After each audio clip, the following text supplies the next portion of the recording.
Greetings, fellow armchair Imagineers. Tiki here. And BlueDragonFive. And as the first 10 years of cinematic Marvel comes to a close in the Marvel Cinematic Universe, Dragon and I have decided to take a look back at the 20 films released within that time span. We've decided to rank them all down from our least favorite to the one that makes us want to just say, Egads, Excelsior! Enough Probably not the said. best analogy. Enough said. Sure, sure. So, Dragon, this list is so epic, we decided to split it into two parts. You know, part one basically being the also rans, the honorable mentions, which would be 20 through 11. And then part two tonight is this is the real meat and potatoes of it all, folks. This is, to quote Goldblum, it's main event time. Folks, Dragon and I love all these movies in our own way. This is really the stuff separating the really good from the great to the masterpieces. You know what I mean? As Like as I've said before, I don't think Marvel's made. You can agree with me on this, can't you? That Marvel hasn't made a truly bad film. Would you agree with that? I agree with that. Thor: The Dark World is not truly bad. That's what I'm saying. Marvel has not made a truly bad film. You can still get some enjoyment from Thor, even Thor: The Dark World. That's the Honestly, I think Incredible Hulk for me being at number 20 on my list is the closest I have to a bad one. But Sure, but that's my point. The point is, I think we have a fondness to some extent for all the picks on this list. They haven't really made a bad film, and it's kind of like equated to the Pixar diamond philosophy of and trust me, they're folks, we're all going to be ranking Pixar films soon. And my God, Dragon, can you imagine that? okay. That one's going to be the hardest list, honestly. That one's going to be That one's going to be brutal. that one's gonna, yeah, you're right. Because also at some point we might be doing short films. I mean, but the point is, like, when we get the Pixar period, that's just gonna be that's gonna be the only thing that's gonna rival the difficulty of this will be Pixar. But that's what I'm saying, folks. At the end of the day, like, if they're like hold your angry letters and don't buy the stamps quite yet, here, folks, because basically just keep in mind, it's like the diamond philosophy of all the Leon Courage, when he was editing Tom Hanks in the first Toy Story, always Tom Hanks gave him options. It's like when I'm editing Tom Hanks, it's like I'm sifting through a basket of diamonds. That's what all these films are. Some were bigger and some were smaller. Some were smudged. Some were like a little lopsided, but it's still a freaking diamond. And it's also like the totem pole thing. It's someone has to be at the bottom, not necessarily because it's like the worst thing ever, not because we hate it, just because we have to build a foundation. I think a lot of us are experiencing totem pole syndrome when it comes to Ant-Man and the Wasp. It's like it's a really good movie, but it's not as good as the last three or four. Not top 10 material, it's not. Yeah, Where it's yeah, kind of yeah. like when it's like when you take a picture of the totem pole, it's like, well, okay, we're kind of missing these bottom guys. We want to get the big, big top, like razzle dazzle ones on the top there. That's what we want right there. Yeah, but so again, just the show of good faith here, and of course the breakdown with this, the top 20 list as a whole. It's 20 films after 10 years. Of course, you got two people here, so it's kind of 10 films each. So it's like, hey, 10 years through two people, altogether 20. So it's kind of a 2020 kind of part one, part two we got going here. So it's all relative, folks. It's Marvel math, the only math that counts. So Oh man. that said, I guess we should we recap what we have on the for anyone who hasn't checked out the basically if there's any people out there, we don't fault you for there's like top 20 list. I just care about the top 10 list. I only got time for a top 10 list. What I want with the rest of these is I want to see what made the real cut. Well, folks, don't worry about that because we're gonna just kind of quickly recap, like list off like a roll call what we've already called, jump right into with the meat and potato as Tiki has just said. All right, Dragon, one quick amendum. Instead of going down each of our lists individually, I think we should go one by one. So my number 20, your number 20, my number 20, etc. Like, yeah, it's fair. That's what we were gonna do. Yeah. Oh, okay. Sorry. Okay, gotcha. And recapping what we've done already, correct? Yes. Okay, you want me to start? Yeah. Okay, folks. Number 20 for me was Thor: The Dark World. All right. Number 20 for me was God, and here's where my The second one, Tiki. second one. Ah, yes. The Incredible Hulk. Sorry. All right, number 19 for me is Iron Man 2. Iron Man 2. All right, number 19 for me was There we go. Thor the Dark World, and off the list it goes. Yes, we're just kind of clearing, doing some housekeeping here, Yeah, folks. yeah, indeed. All right. Some housekeeping. Okay, number 18 for me is The Incredible Hulk. Incredible Hulk. And away it goes. All right, number 18 for me, which was probably the first really controversial pick on my list, was The Avengers, Age of Ultron. Okay, number 17 for me is the original Thor. The original Thor. Ooh. Okay, I believe number 17 for me is Iron Man 2. Okay, number 16 for me was Iron Man 3. Aha, heresy. We'll get to that one. We'll get to Yeah, that I know. one. All right.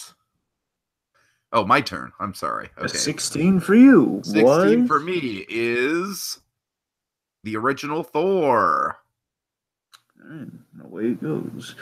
Number 15 for me, Ant-Man and the Wasp. Ant-Man and the Wasp, which was also, coincidentally, number 15 for me as well. I know, trippy how that worked out. Still just like, I still can't believe that happened. But yeah. All right, so I guess coming back to me, number 14, Doctor Strange. Doctor Strange. Gulliver is very unhappy with you, Dragon. All right, let's see. Number 14 for me. This was a very controversial pick. Iron Man, the original. Yeah. Okay. Number 13 for me, Spider-Man Homecoming. Homecoming. Who would have thought that I would have had Homecoming over you? I know it's weird, but I mean, I like it, folks. I'm just being honest with myself. I like it for like my own personal reasons, and I just like equating it to some of the other stuff. The other stuff I think might be a little, smidge better. Just again, kind of comes out on top. I'm like the internet's biggest Spider-Man Homecoming critic, and somehow it landed. Well, you'll see where it landed very. And again, folks, even with something like Thor: The Dark World, which was at the very bottom, I'd still defend any of these movies on any day of the week, just like to defend anybody. But by the same token, they have to land somewhere. That's where it landed for me. Okay, 13 right, for you. Number 13. This was a crushing pick, and really it comes down to a weak third act. Had to go with Captain America, the first Avenger. I hear the sound of taps being played somewhere. Okay, number 12 for me, Avengers: Age of Ultron. Age of Ultron. Got no strings to hold me down. Yeah, if only the actual movie were more like that, right? Okay. Really cut Claw's arm off. That was pretty cool. Oops, crap. Hold on. 12 for you would be, definitely don't want to close the Winter Soldier. Sorry. Number 12 for me is going to be, I believe it's this one. No. This one, Doctor Strange. All right. I really hope you're going to be able to find these now. We're kind of cleaning house on this. I just hope we're going to be okay. All right, we'll just see how it goes. See how it goes. Okay, number 11. Sorry, 11. Wasn't Oogie Boogie on that one. Number 11. That's a deep nightmare poll. That's a deep nightmare poll there, Dragon. 11. Okay, anyway, so you're in just the right spot here, Tiki, because number 11 for me was Guardians of the Galaxy Volume 2. Heresy. By a very thin margin. It almost made it was so close to making top 10. I'll admit it is better and it belongs in the top 10 spot, but personally, I like my top 10 just a smidge more personally. So that's where it landed, folks. There's no fault of its own. Number 11 for me was Spider-Man Homecoming, and I kind of feel like this was kind of an arc of my own that I went on, Dragon, an arc of acceptance for the new Spider-Man. Yes. Attaboy. All right. So with that in mind, Dragon, let's just dive right into it. What is your number 10? Okay. Definitely not this. My number 10 is Thor Ragnarok. Ragnarok. Oh man. Someone cue the Oh immigrant man. song. Ow! Thor Ragnarok was a genuine game changer of a movie. It really was. It was. It was. Again, it seemed to be, if not one of the. It wasn't a hard I sell, but gotta it was. say, Dragon, I'm honestly surprised that this isn't in your top 5. Here's the thing. I really like Thor Ragnarok, and I know for some bizarre reason, Thor Ragnarok. I guess for the more analytical in the room at times, I hear Thor Ragnarok kind of rubs people the wrong way. They kind of there are tonal issues people have with it. Doesn't really bother me because here's where I'm at with Thor Ragnarok. This is kind of a comic book movie benchmark, especially for the MC, for Marvel Studios. Like this, if the other films that we have gone through, mainly in the top 10, at least I believe I cover, like, for the most part, you have your Doctor Strange and your Ant-Mans and your Thors, like the initial Thor. Like each phase had like a movie that's like, okay, if we can like sell people on this, we can do anything. And Right, Ant-Man, yeah. like, then movies like Ant-Man and Doctor Strange, but especially this, like this is like we've blown, like we've kicked the door open of like, okay, now we can do anything. If we can do this movie, we can do anything. Like pie in the sky, sky's the limits. That's the benchmark this movie really was. It's a radically different Thor film, and it's a welcome shakeup. I feel it was like, the Thor movies. The original again was kind of the Marvel origin formula 101 in a good way. Thor: The Dark World again. It was fun seeing Thor. Like basically, we were having fun with Thor, but we weren't really applying a lot of thought to the plot of the movie. And this one it was so radically different, and it's basically it was such a radically different approach for the big end of days story, because a lot of people were expecting kind of the big end of, because Ragnarok, I knew just the very little I know about Thor. I know Ragnarok means like it's essentially the end of the world story for Thor. It's based on an actual thing from Norse mythology, and in the comics they replicated this, a lot of dead gods and the whole the whole shebang, Hela, Surtur, all of that. Mainly Surtur. Surtur was a huge, the prophecy of Surtur destroys Asgard, and of course we see how they go about that in the movie really cleverly. But we had fun with the end of the world story. We didn't just like make it all gloom and doom, because we kind of attempted that with Thor: The Dark World. Didn't work out so well. So they made a really smart choice on that front. And I have so much personal enjoyment from this. It was just from the get go, it was like a Hulk and Thor kind of buddy movie, and we did get that. But honestly, I always want to highlight this with Thor Ragnarok. Honestly, the stuff in Act One that sold me from the get go, because again, I was into this movie before they announced the Hulk. Because okay, yeah, the big end to the big end for the Thor trilogy. Yeah, and the end of the world story. Hela is coming into play. I knew Hela from the big thing that kind of sold me on Deadpool. You had the Hulk versus a DVD set where you had Hulk versus Wolverine and Hulk versus Thor. That was my first foray really into Thor, and of course my big introduction to Deadpool. So that's where I kind of got my basic kind of knowledge of these characters, especially like something like Hela. So I had a little line of kind of information on this movie, and I was just like, oh my god. So Act One, it sold me as a Thor film because it was really interesting. It picked up where we left off. We had we had what I liked about the Dark World, where we have like kind of Thor in the world that we have now, where he's where he's like we finally got like little things like the umbrella. He turned the hammer into an umbrella. It's like that was like one of my bucket list things, of like him doing like the old walking stick gag from the Thor comics. Like, yes,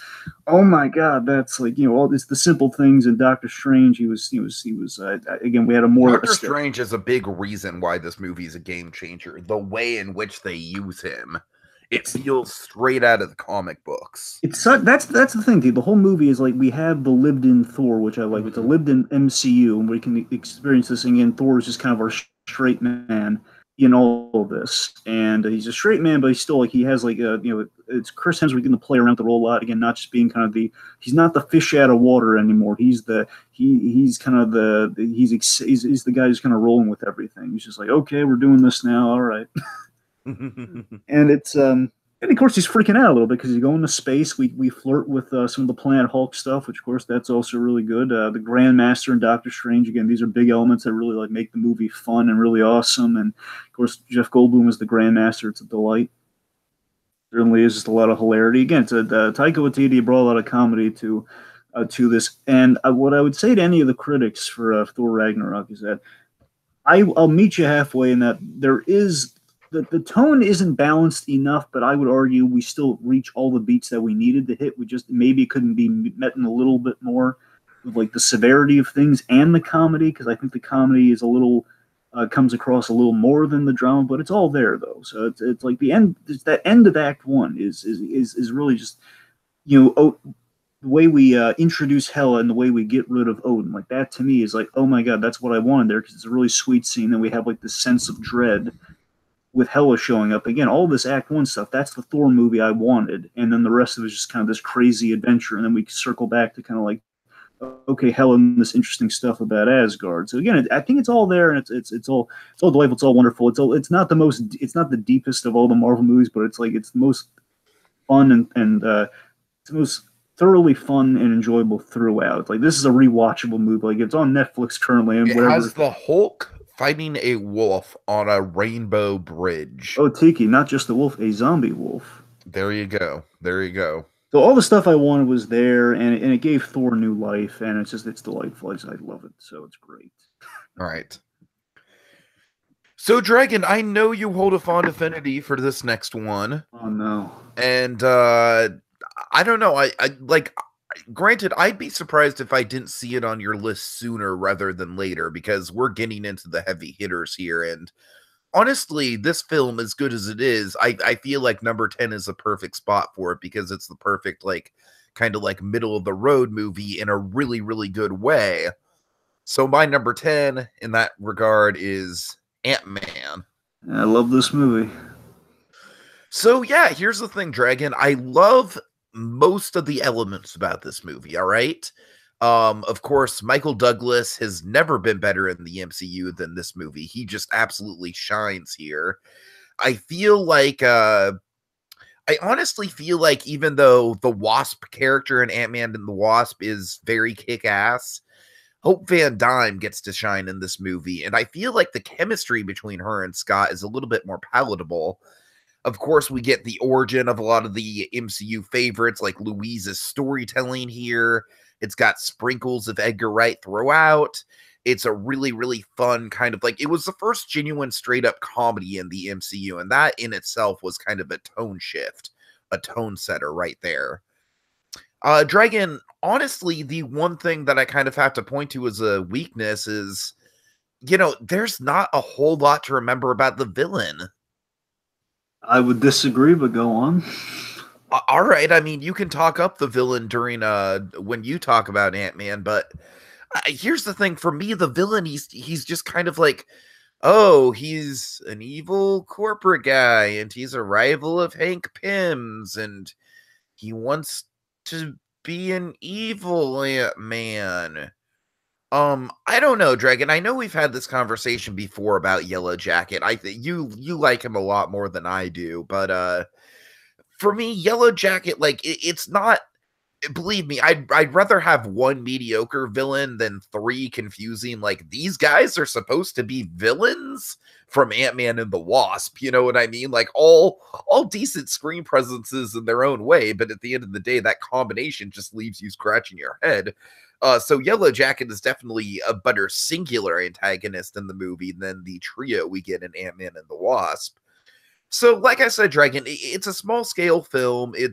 I feel like 10 is the perfect spot for it, because it's not aiming for the moon, but it sets out all it wants to accomplish, and it does so really well.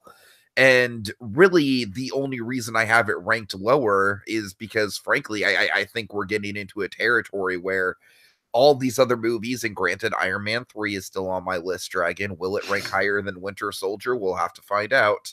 I'm on the edge of my seat on that one, but... All right. Any thoughts on this being number 10, Dragon, and not higher for you? Yeah, sure. Here's the thing. So I'm glad that it made the top 10 for you. I really am. And here's the thing, Ant-Man for the longest time. I mean, again, folks, you got to remember just the history of the MCU. There was a point where Ant-Man was really much higher on my list, but then Marvel keeps putting out more amazing movies, and it just keeps kind of like really. I think it was that stretch from Ragnarok to Infinity War that just messed everything up. That's what I'm saying, because You could even go back as far as Guardians of the Galaxy Volume 2 to Infinity War. Because I think, again, without giving certain specific numbers away, I think kind of like even by the time of like by 2016, like the year after Ant-Man, I still think it was like it was higher on my list even by that point. But then of course this 2017, 2018 hit, like okay, now we've just imploded everything. Now we just got now we got to take a number like we're in a supermarket now. But look, I'll speak a little bit to LJ here, guess what I don't have to do when I get to Ant-Man myself. So here's the thing. So Darren Cross, Corey Stoll, who's a really good actor, by the way. I highly recommend him in House of Cards. He's in the first season of House of Cards, and he's wonderful in that role. So he's a really good actor. A lot of people, the thing that got him the role in this movie was not House of Cards. It was Midnight in Paris, which is another really good movie. Oh, I've seen that movie. Yeah, Woody Allen movie. He plays. Yeah. He plays Hemingway, I think. The writer that he talks to in the characters, I believe, is Hemingway. Okay. It's funny. Tom Hiddleston is also in that movie. Tom Hiddleston. Is Tom Hiddleston oh shoot, what's I'm trying to think if he's Gerald? Yeah, you're right. That's the one he is. That he's okay. Nice. So yeah, I mean, that's a clever. I'd recommend that to anybody too. But, yeah, I remember liking that movie quite a bit. Michael Sheen's in it. Yeah, you can't miss. The point I'm getting there. So on the whole, he's a good actor. What I love what they did in this movie, and kind of what Peyton Reed has kind of done, is a continuing tradition. He did a lot better here than he did in the sequel. Is that you took a character that could easily just be an Obadiah Stane knockoff, but he made him kind of almost self-aware to the point where this guy he's so deliberate in he's mustache twirly in a natural way, if that makes any sense. Like he knows he's the bad guy, but he's so cocky, and he's so quirky and fun to me as the bad guy, and has a really cool menacing look with the wasp armor and kind of the more tactical kind of army version of the Ant-Man, of the Ant-Man suits. I mean, it's all. So I plus of course he's very menacing in in a corporate way. He's almost like a RoboCop executive in a way, and like you'd have like all these really you have these terrifying scenes in bathrooms in RoboCop between businessmen in suits, and we kind of have that in Ant-Man with Darren Cross, where he basically turns a guy into goo. I mean, of course, he's just so wonderfully psychotic and menacing, but he can just turn on and like, how do I look? I don't know. It's like Darren Cross amuses. He's an amusing bad guy, not the deepest, but he's amusing and he's fun, and it's I don't know. It might be a signature of Peyton Reed, kind of making a conventional villain kind of fun. Even Walt Goggins, Walton Goggins, he had his quirks, and that was that actor kind of. He lets the actor shine in the bad guy. It was literally just like, hey, look, it's Walton Goggins. That was Walton Goggins' quirk in that movie. And that's the thing, though. He's letting those actors kind of shine and playing to their strengths in a role that could be. Again, really it's kind of like the Sam Rockwell situation in Iron Man 2, except that turned out a little better. That's what I'm saying. I would put crossover. I would put Corey Stoll over Goggins, but I don't know. It was fun. So I don't know. Anyway, so that's all I have to say on Yellow Jacket. So I guess getting to anything else you have to say? No. All right, number 9 then, right? Yeah. Number 9, and folks, I don't know. Look, objectively, this probably should be higher on my list, but again, I'll get into my reasons. But number 9, Black Panther. Hey, Dragon. Yes. You're a racist. I'm sorry. I had to do it. Yes, Dragon, objectively, you're right. This probably should be higher. Look, I love Black Panther. I love the Black Panther movie so much. It's definitely the most director-driven, and I kind of alluded to this before in the previous 20 to 11 list, that James Gunn and Ryan Coogler are probably examples of the most director-driven directors of the MCU, like the most auteur of the basically a film that feels tapped into the. I gotta say, our lists are feeling like really lopsided now with Ragnarok and Black Panther at 10 and 9. Dragon, this is kind of shocking to me. I gotta say, you're throwing some heavy hitters my way, not being in the top 5. To tell you, I mean, again, folks, I mentioned in the previous one. My criteria is I'm trying to strike a balance between preference and I guess kind of quality, objective quality and preference here. And yes, Black Panther is it it does so much right. And again, there's very little wrong with this movie. So again, this is a very fantastic movie. It's a really well plotted movie, and well, again, my reasons here. So narratively, it is strong as vibranium. I cannot take anything away narratively from this movie. I love how Coogler he brings his sensibilities to the movie, and it's like That I cool listen. thing that I pointed out, like the second time I saw it, where it was, you know, at the very beginning, you hear Killmonger, you know, like the child Killmonger and his Mhm. father telling the story instead of the other way around. When you first watch it, you assume it's T'Challa. Of course, it's very brilliant. It's delightful. And I listened to the commentary for Black Panther, and Coogler did a commentary, and it was great. And the guy, he knows his African history like the back of his hand. He knows all the deep cuts, and there's like great thematicism and color theory and all sorts of things through Black Panther. He thought it. I love it when a director, because we always talk about this with like Breaking Bad or specifically Better Call Saul. I love when all these things have great thought applied to them. And we have like all this, like there was a color theory in Better Call Saul, like red is kind of the symbol of crime, and like all that, so many great stuff like that. So we have all of that through Black Panther. So I love everything about how this movie is made, and I love how again, it is kind of the it's like a Christopher Reeve film, but for Black Panther. I love Wakanda. I love the technology I so can't much that believe Ant-Man is over this, man. so I'll get into the reasons when we get to it. All right, all right. The point is, again, objectively, I know it should be higher, folks. All right, I had to strike a balance. I'm saying like Ant-Man. Dragon That's a very Ant-Man is specific. nothing but rich white people. And That's not Louise, nothing. I guess. Louise is like the minority in Ant-Man. And I guess T.I.'s in it for a scene or And two. the Yay, small chin, T.I. the small chin is Kurt. He's Eastern European. He's All in right, there all right. But still, all the leads are white. Just pasty rich white guys. anyway. So you know me, I love Wakanda. I love my gadgets, and I love so. I was sold in the technology of this movie. Shuri, So Dragon, Shuri. yes, and speaking of which, Shuri is phenomenal. She's definitely the breakout character of the movie. We've gone over Dragon, previously. the more we talk about it, the more upset I am about this. Black Panther at number 9. I can accept Ragnarok at number 10. I can totally accept that. But Black Panther at number 9. Wow. Folks, again, the top. It's in the top 10. All right, it's. Oh man. I can get through this. All right. So, of course, Black Panther, we have a super compelling villain. I think the way we've kind of settled on comparing Killmonger is the Netflix parallel on the big screen with Killmonger. So that basically means he's the best MCU villain ever. He's definitely one. He's in the. If we're not making a list of the Marvel villains right now, but let's as say far as I'm concerned, it's either him or Thanos. yeah, he's either in the top 3 or the top 5 of villains in the MCU. Top 3, top. All right, whatever. Anyway, so yeah, super compelling villain. He's again, it's kind of a Netflix parallel on the big screen. We have like I love when we can have that between all the parallels between Killmonger and T'Challa.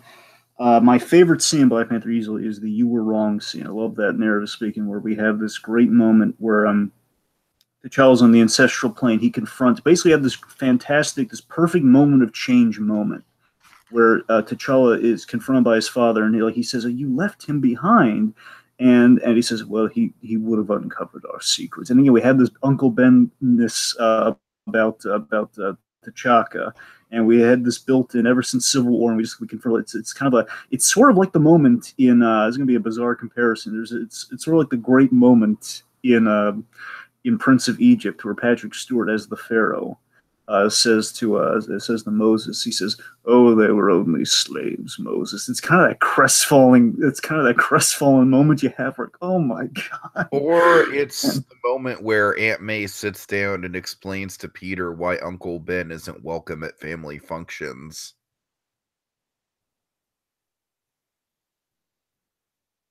Too far? That's kind of bizarre. It's kind of it's. I'm sorry. I'm just saying, like, the Uncle Ben of it all. You're right. It is an Uncle Ben of it all, but it's kind of like, what if something terrible came out about Uncle Ben? It's like, oh my God, this man I've worshipped my whole life he did what now? Exactly. It's like basically, what if your role model, what if your mentor just let you down in such a fundamental way like that? Again, your father, more specifically, it's the best comparison, the obvious one.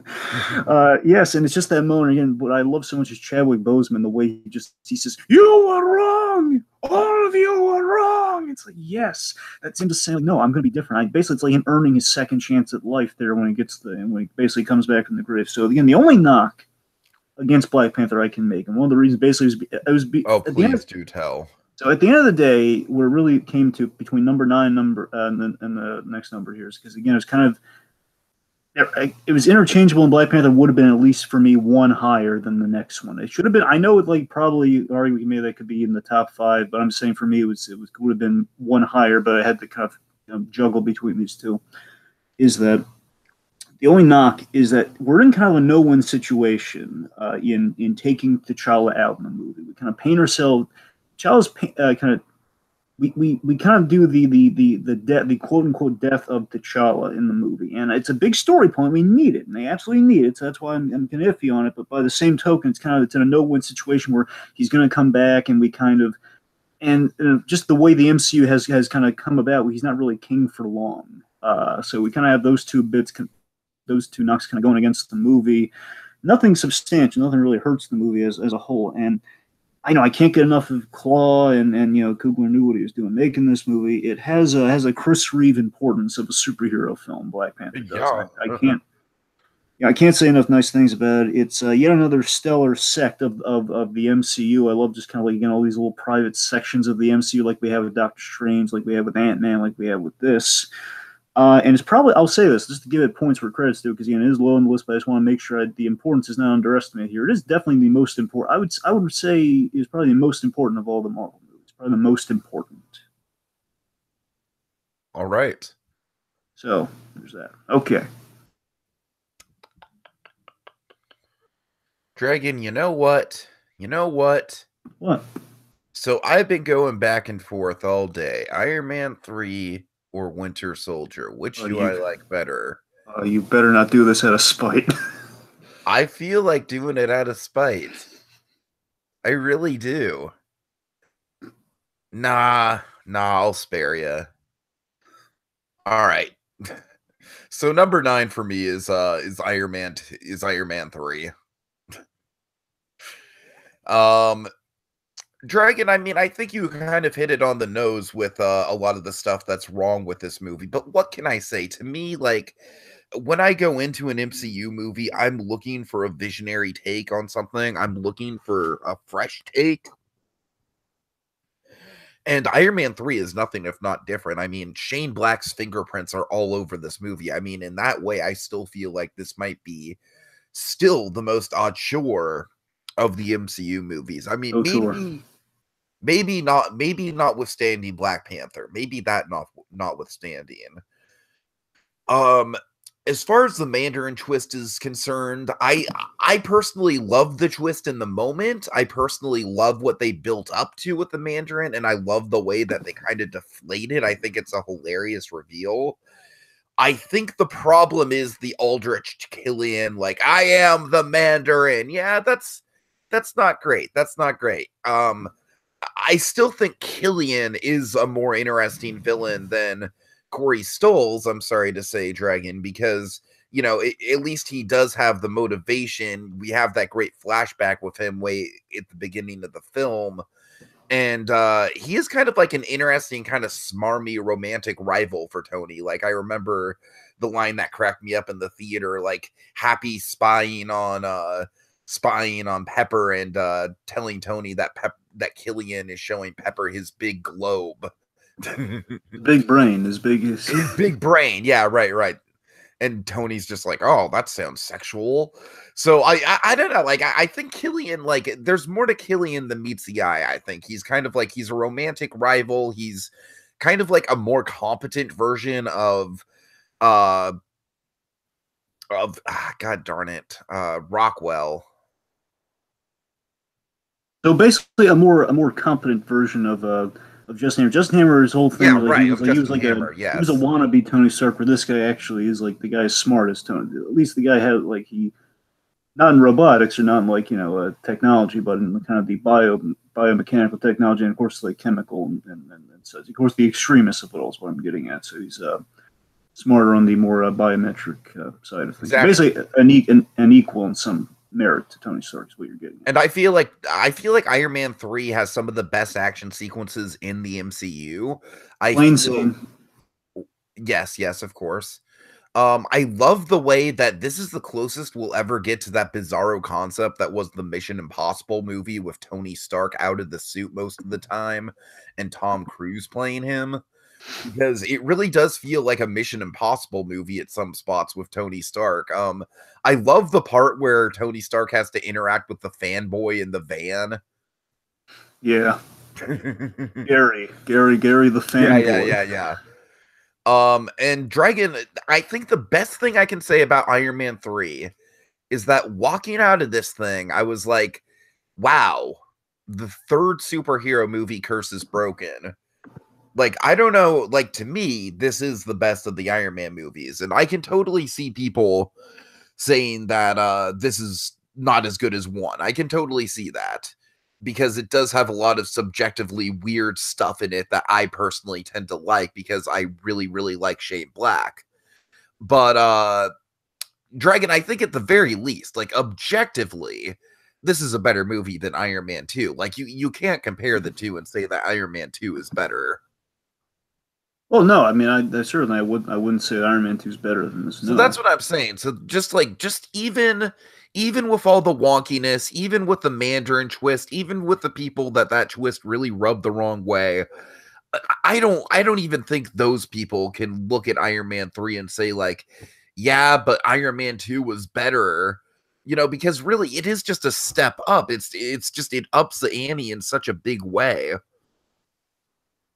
And I also love that it's a sequel to the Avengers, and it's really kind of like the first major taste of what we'll be getting storytelling-wise with that going forward in the MCU, and that was a nice historical stepping stone.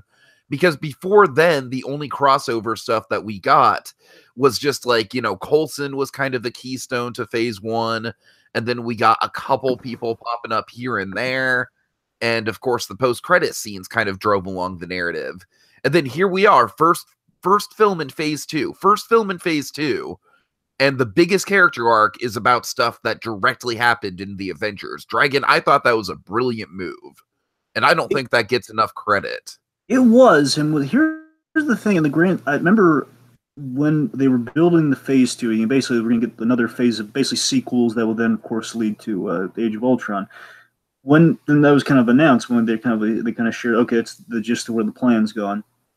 Initially, I thought it was going to be, again, basically after the marketing of Iron Man 3, I presumed that each movie is going to be like the Empire Strikes Back effect, or okay, we're going to put our heroes to like a darker thing, so of course the next Avengers movie will be darker. Basically, we're going to do some big fundamental shakeups for them, and we did get that with Tony in this movie.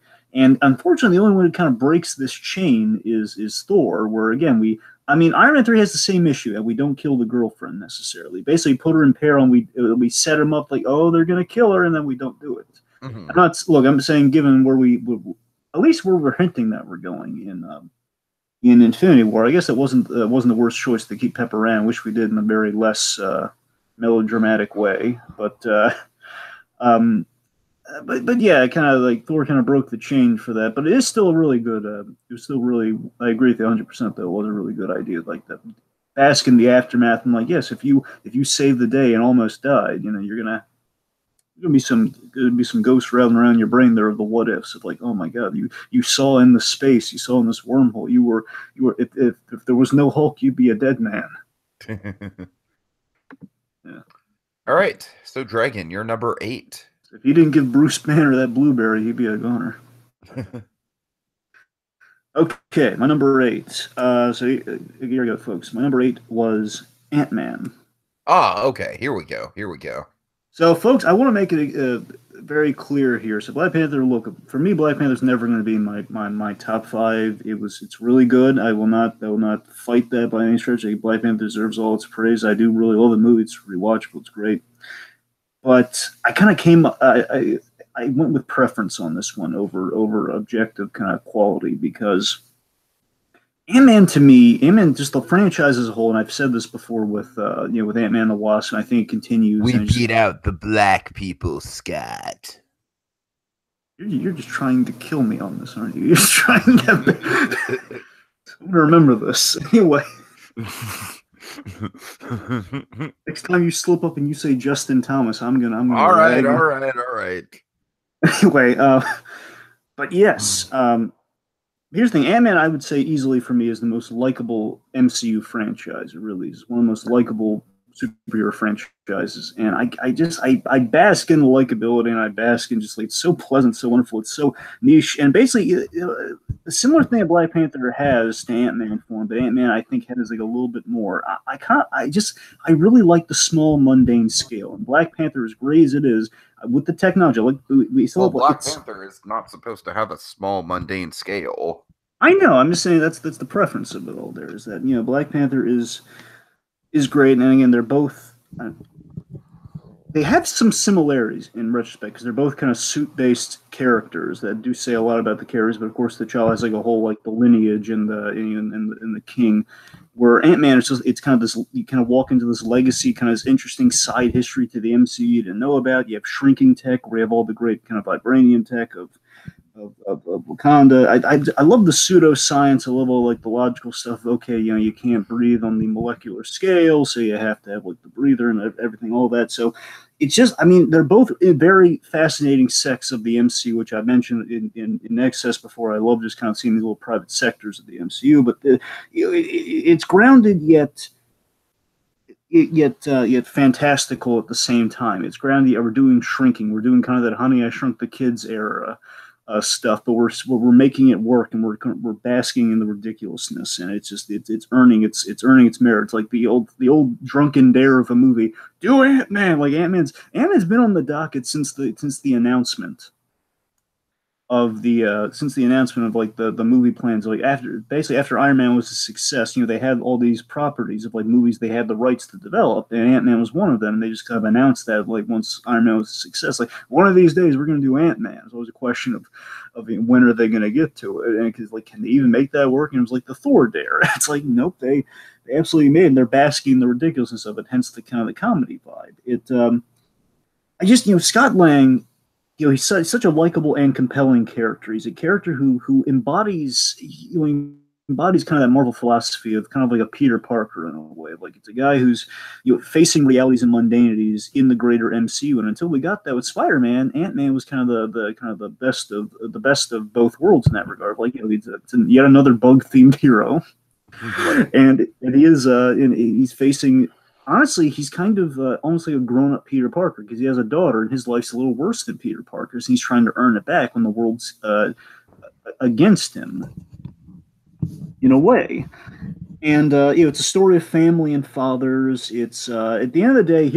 Again one other thing kind of slips it above there because I will say this: Ant-Man to me is possibly the most rewatchable of the Marvel movies. If not the most, it's one of the most rewatchable the Marvel movies. Like when this is on, like, oh man, it's so delightful. I'm gonna give it a watch. And Black Panther's like, it's put in like cinema history, but you know what? I've seen it. I've basked in it. I'll definitely revisit, but I don't feel like compelled to like, oh, Ant-Man's on. Let me watch that. That's kind of what it boils down to. All right. So it was refreshing to see the small scale, and of course, Falcon's in the movie, and we get that with Falcon. We get that intersect. It's that great intersect of the MCU. Like, oh my God, look at this. It's like the old like you get a Marvel comic where it's like this. It's like when you've mentioned the past. It's like Spider-Man meets Luke Cage. It's like that sort of intersect, like for the first time in the MCU is when we really got that. Aside from like a little Captain America cameo in Thor: The Dark, where it's like, God bless America. Like, oh. It's got great music. I can't say enough nice things about him. We're going to be here all day if I talk about all the love for Ant-Man. It's like Batman Beyond, but it's kind of Marvel's version of a Batman Beyond legacy character. It's delightful. So Ant-Man for me is like it was a personal choice, and I liked it. All right, Dragon. I'm sorry, man. The time has come. We're gonna have to rip off the Band-Aid here. Oh God. I'm sorry. Can only get it so high, buddy. Yeah, number 8 is the Winter Soldier for me. Explain. I I mean, I feel like I don't really have to, because it's just like, for me, it's just, it all comes down to subjectivity. I've said this before, I'll say it again, Dragon. The Winter Soldier to me is an excellent action movie, but it's not a great superhero movie. And what I mean by that is, to me, it just, like, the pacing to it has always felt off with me. Like, it's got kind of like a stop and start kind of nature to it. It's got like really good scenes, but then it's also got scenes where it's like, all right, we're just kind of like, Cap and Scarlett Johansson are just kind of like I feel like they play up the on the run element a little bit too much. I feel like the mismatch comedy between the two of them is a little too on the nose. Ultimately, Dragon, what it comes down to is that the other 7 movies I just think are better, and I think the Winter Soldier, Dragon, basically let's just kind of take a truce to this, where I feel like everything that you said about Black Panther, it being very admirable, it, having a ton of respect of it, but you don't, like, once you've seen it once, you don't really feel compelled to go back and watch it all that much. Dragon, honestly, that's kind of the dilemma I've always had with Winter Soldier. I respect the heck out of it, but it's probably the least rewatchable out of the Cap trilogy, even though it's clearly a better movie than the first Cap movie. I don't know. I know this is a hugely popular one. I know this is one that ends up at the top of a lot of best of lists. I know it's one of your personal favorites. And, what can I say? It made it to number 8. So, number 8 out of 20, it's up there. It's up there with the best of them. It's in good company. I couldn't in all good consciousness put it above any of the others right now. All right. That's about it. Okay. All right, so my number 7, then. My number 7, just to keep kind of the Captain America theme going here, is Captain America First Avenger. Aha, I was wondering when this was going to pop up. All right. Yes. So, let's see. Okay, where to begin? All right. So, Captain America: The First Avenger. I think it's an example of Marvel making a classic. I really do. This feels like it's we have Joe Johnston, the man who made The Rocketeer, made a superhero film. The guy who worked on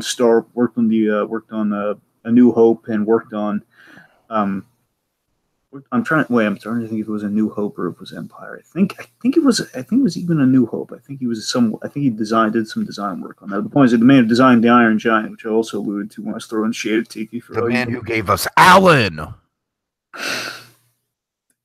Yeah, that's the same guy. So this, to me, like, this film has all the makings. Like, it's Marvel's attempt at making a classic, and I think that's really, really nice. And it's just, there's some kind of the movie feels the most old Hollywood out of all the Marvel movies. And I really love that vibe. It had, I think it had the. Interestingly, in the first phase of Marvel, it had the bases loaded. It was like one of those, like Walt Disney famously said, "Well, remember, boys, you had the bases loaded." It was like one of those great moments, from one of the great Walt Disney quotes to the Sherman Brothers when they won their when they won their Oscars. I think they were Oscars.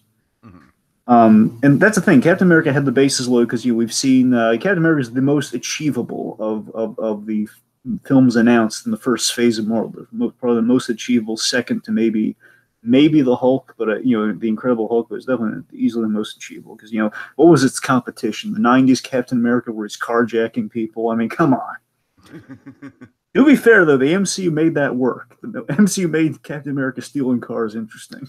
And I feel like Captain America, like, again, outside of the Incredible Hulk, like, he was the one that the most people knew about. He was the household name, like Thor and Iron Man, as odd as it is to say that Iron Man wasn't a household name, Dragon. We lived in that time. I remember. Know what it was like. The way it was is that Spider-Man was the go-to Marvel character, and then of course when Iron Man came out, then Iron Man was becoming kind of the Mickey Mouse for Marvel for many years, and then basically it sort of became like a flavor of the month with characters. And then second to Iron Man, it was Wolverine, because Wolverine was kind of dominating in that very infamous the following year, like we're looking for the next big thing, and X-Men Origins Wolverine. It's gonna sweep the nation. People will know Deadpool for years. Not in a good way. Anyway,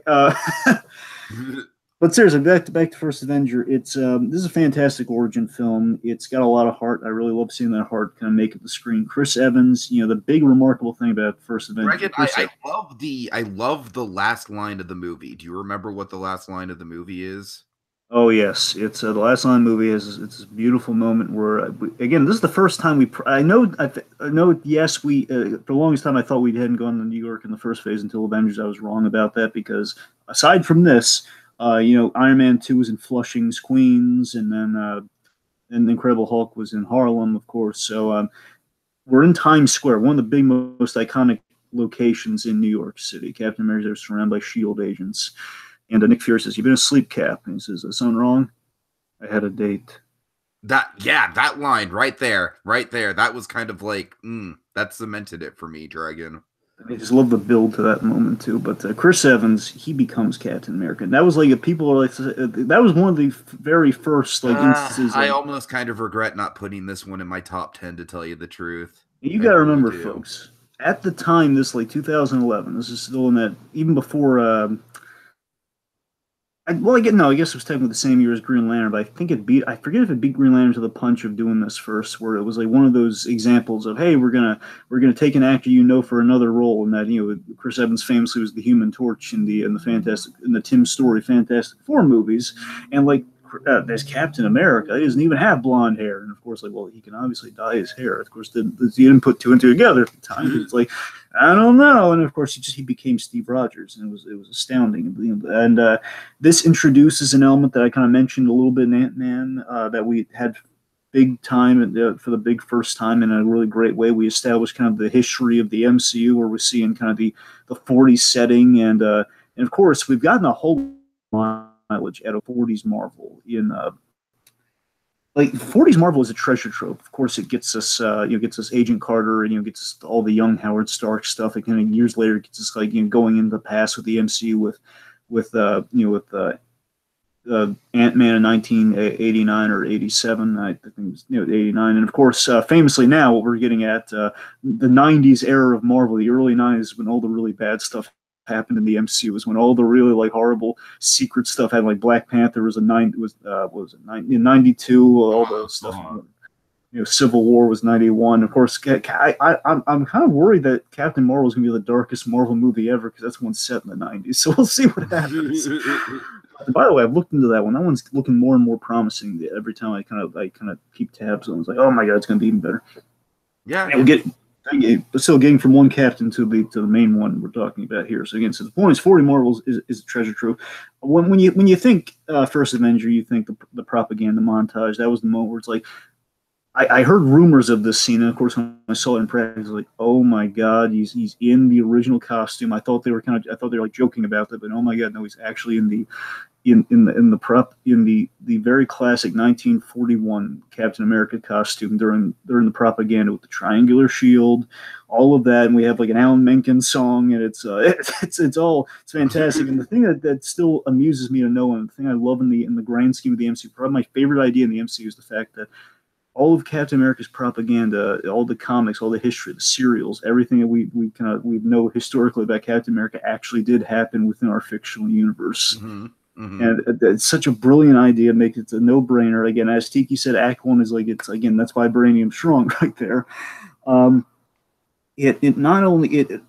It over-delivered. I mean this in a good way. It over-delivered in the history, in the pathos, in the patriotism, even in the romance. But I'm going to get to the other. I know the negative with the romance. I'm going to get there. It touches on all of this. At the end, it's the whole "I'm not kissing you" moment. It's like, you got the girl. I'm not kissing you. It's the "I'm not kissing you" moment, and the fact that I had a date. It's again, we touch on the romance in a great way there. And of course, when I think, aside from the propaganda scene, the other thing I think of is the grenade scene. The grenade scene, by the way, not the Russos, but the writers, McFreely and I'm trying to blank on the other guy's name. McFreely. I think it's Stevens and Mick for the points. These guys, the writers of Captain America, they announced they pulled that, they kind of pulled that from a movie. They can't recall what the name of it is. They actually stole that grenade bit from another movie, but they made it their own in such a grand historic way because it's a perfect thing. It's where we have the great Stanley Tucci is in this movie, folks. I mean, Stanley frickin' Tucci. I mean, he's in this movie as Dr. Ernst Kine. The guy's like, why don't you pick the bully? Why you win a war with guts, not niceness? And he tosses the grenade, and to save Peggy Carter, he dives on the grenade, the fake grenade, and that's all you need to summarize why Captain America is one of the best characters in the MCU right there. That's why. That's all you need. It's there's a smart parallel. Between him and the Red Skull. I don't think we do enough with the Red Skull, but they still have a well set up parallel between what these guys represent. But unfortunately, we don't spend enough time with Red Skull to really bring that to the forefront. We have good Bucky set up, which I think, in the grand scheme of the MCU, that makes this movie better retroactively with the Bucky stuff, because Bucky had a really weird. We quote unquote killed him off, and it was really did we have to do that? The train thing still is kind of silly. It is. But this is what I'm getting. So here's the negatives. There's a lot of good things about it, but yes, the third act basically it overcomplicates everything. Why can't we just do what we did in the comics, where in foiling the Red Skull, that's where he loses Bucky, and he falls in the ice just as a simple sacrifice. But by the same token, I don't know if we get that emotional goodbye scene with Peggy Carter that gets us the Agent Carter show. So you take what you can get. It's not the most logical third act, and again, it makes sense, but it's overcomplicated. All the little semantical things. It's like when you think about it, it doesn't make a whole lot of sense. And the only other negative is that we have the most forced romantic misunderstanding scene in the bit where a girl kisses Captain America and then Peggy Carter, she shoots him. It's like as forward thinking as Marvel is with their female characters, it's like the one embarrassing that, and some stuff in Iron Man 2 with Black was like some of the they really they weren't there yet, folks. They weren't there yet. But it's I can't say enough nice things about First Avenger. This isn't the one that made me fall in love with Captain America. This is the one. It definitely says. I left it saying that was a great movie, man. That was a great old school movie about Captain America, and it definitely redeemed all the '90s silliness that we've had before with Captain America. So again, really good. Nice. All right, Dragon. My number 7. That's where we're at, right? 7. Lucky 7. Okay. My number 7 is. Da da da da da da.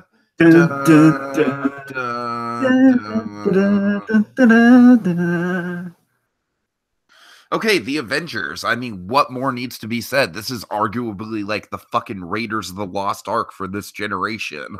It really is, in terms of cultural impact, in terms of the way that it changed blockbuster filmmaking. I mean, my God. Dragon, again, the only caveat that I have is that, I feel like it could have been tighter in certain spots. And I also feel like the rest of the movies on my list do things a little bit more ambitiously than the Avengers does. And this is where it starts to become an embarrassment of riches, folks. This is where it's like the Avengers doesn't even make my top 5. Folks, we're drowning in good movies here. It's like the Scrooge McDuck Bowl. We're drowning in gold here, folks. I think it's heresy that the Avengers didn't make my top 5, but at the same point, I'm looking at my top 6, and there's not any of them that I would honestly say were worse movies than the Avengers. But the Avengers is an awesome movie. It's a game changer of a movie. It's a historic movie. So Dragon, I don't know. This is just, it's one of those where it's like, where were you when you first saw the Avengers? You know what I mean? It's a cultural moment. It's a cultural time stone that you and I are going to be able to look back on. We're going to be able to tell future generations, future Tikis are going to be able to hear about the time his Uncle Tiki went to go see the Avengers movie, when we're on phase 10 of the Marvel Cinematic Universe. You know what I mean? Yes, I remember when Falcon was Captain America. Oh my God.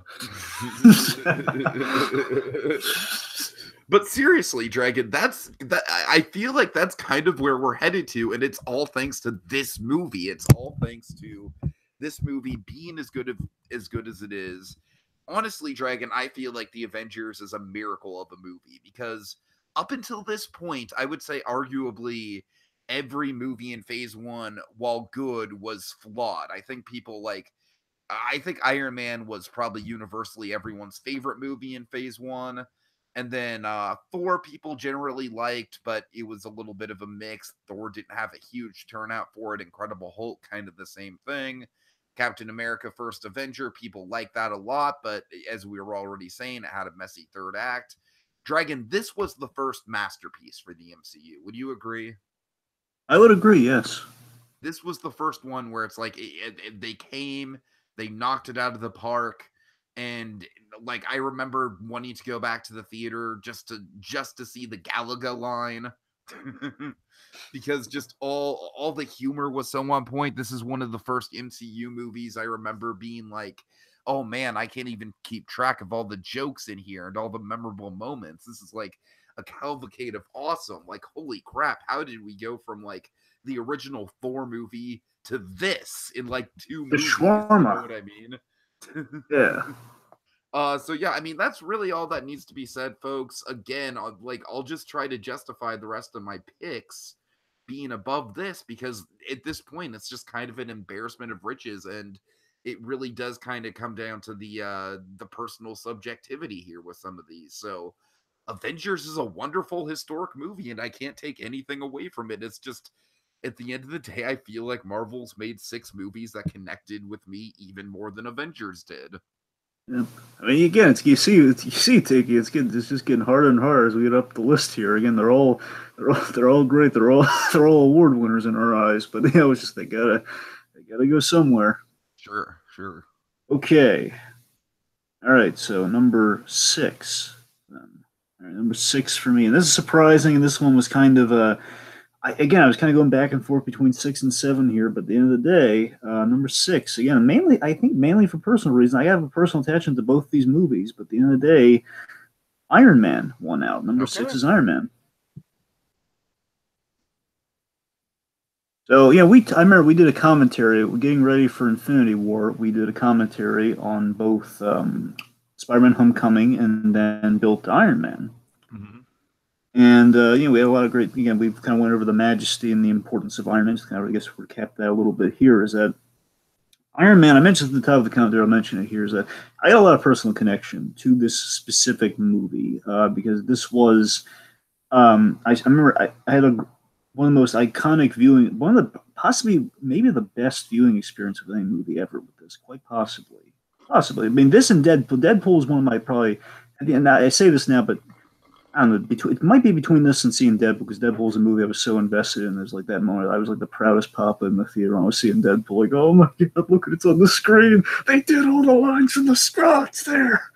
Meanwhile, when I'm seeing Jurassic World, it's like watching your kid is like the worst actor in the school play. Yeah, someone should do that sad Affleck meme where like I'm happy in the theater and Tiki's just he's just like watching his kid play soccer, but he sucks at it. But for me, so Iron Man, I had a great. My kid managed to score a goal in Fallen Kingdom. He did. At least one goal. All right, at least one.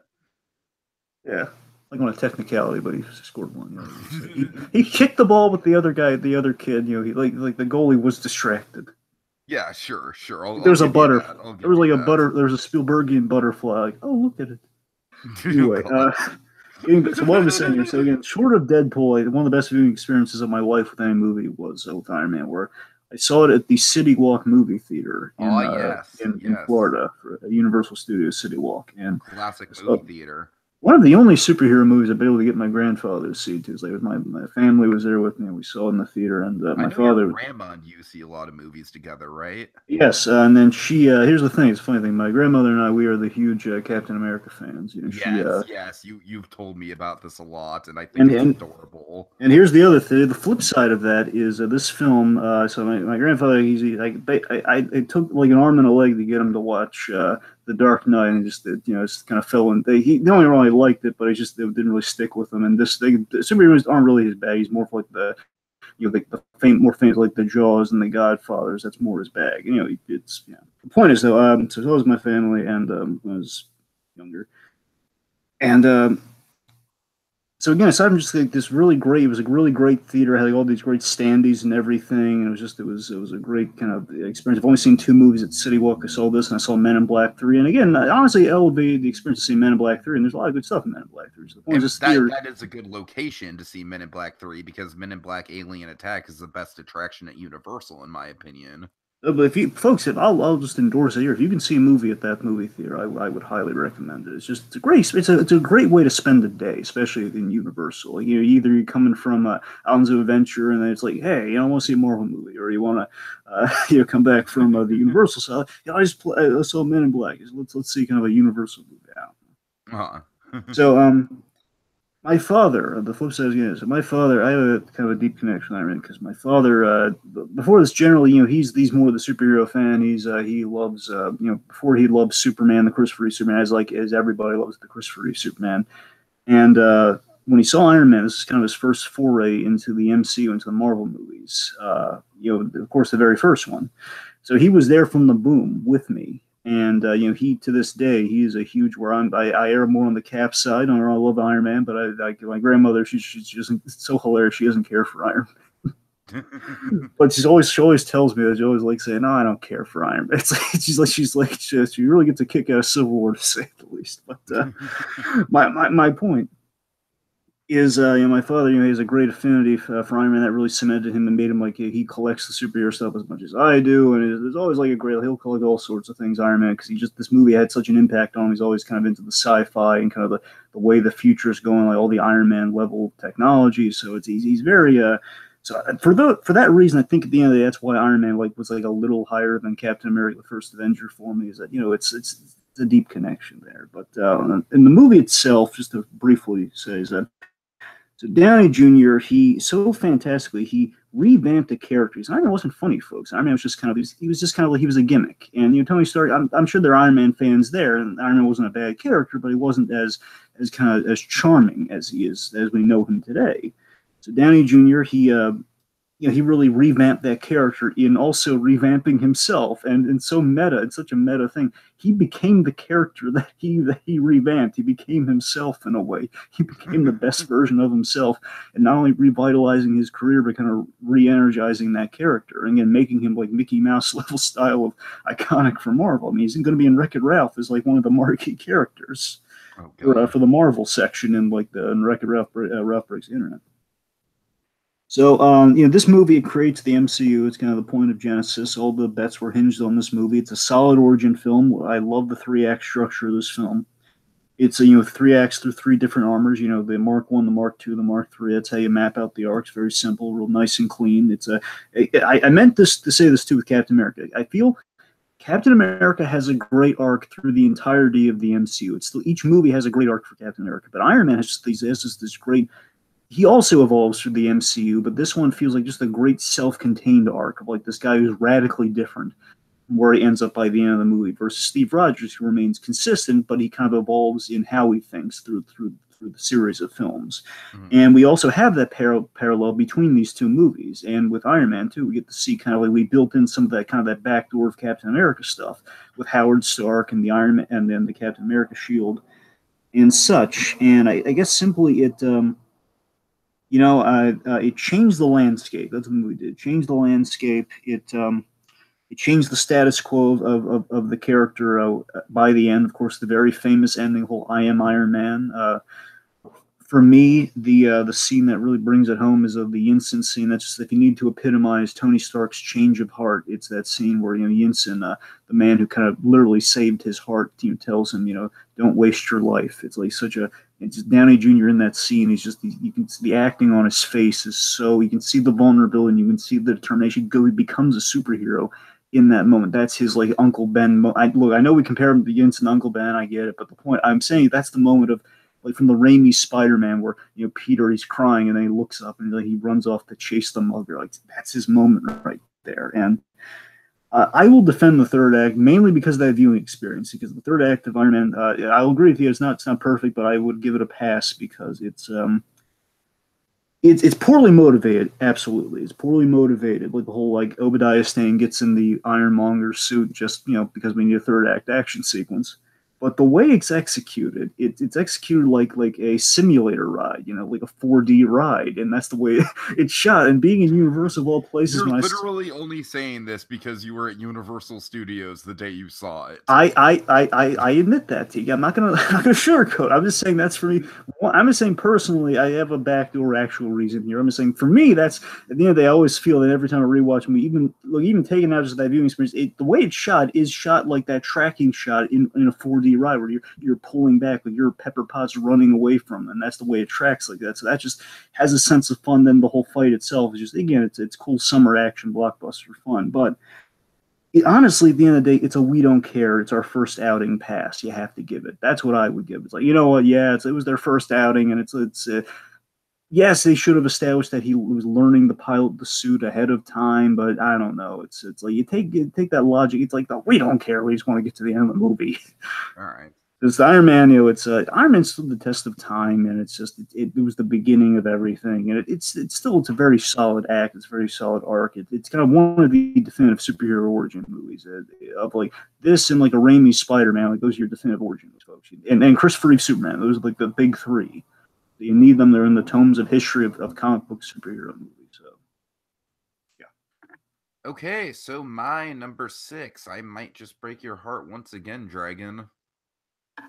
My number 6 is not this. Captain America: Civil War.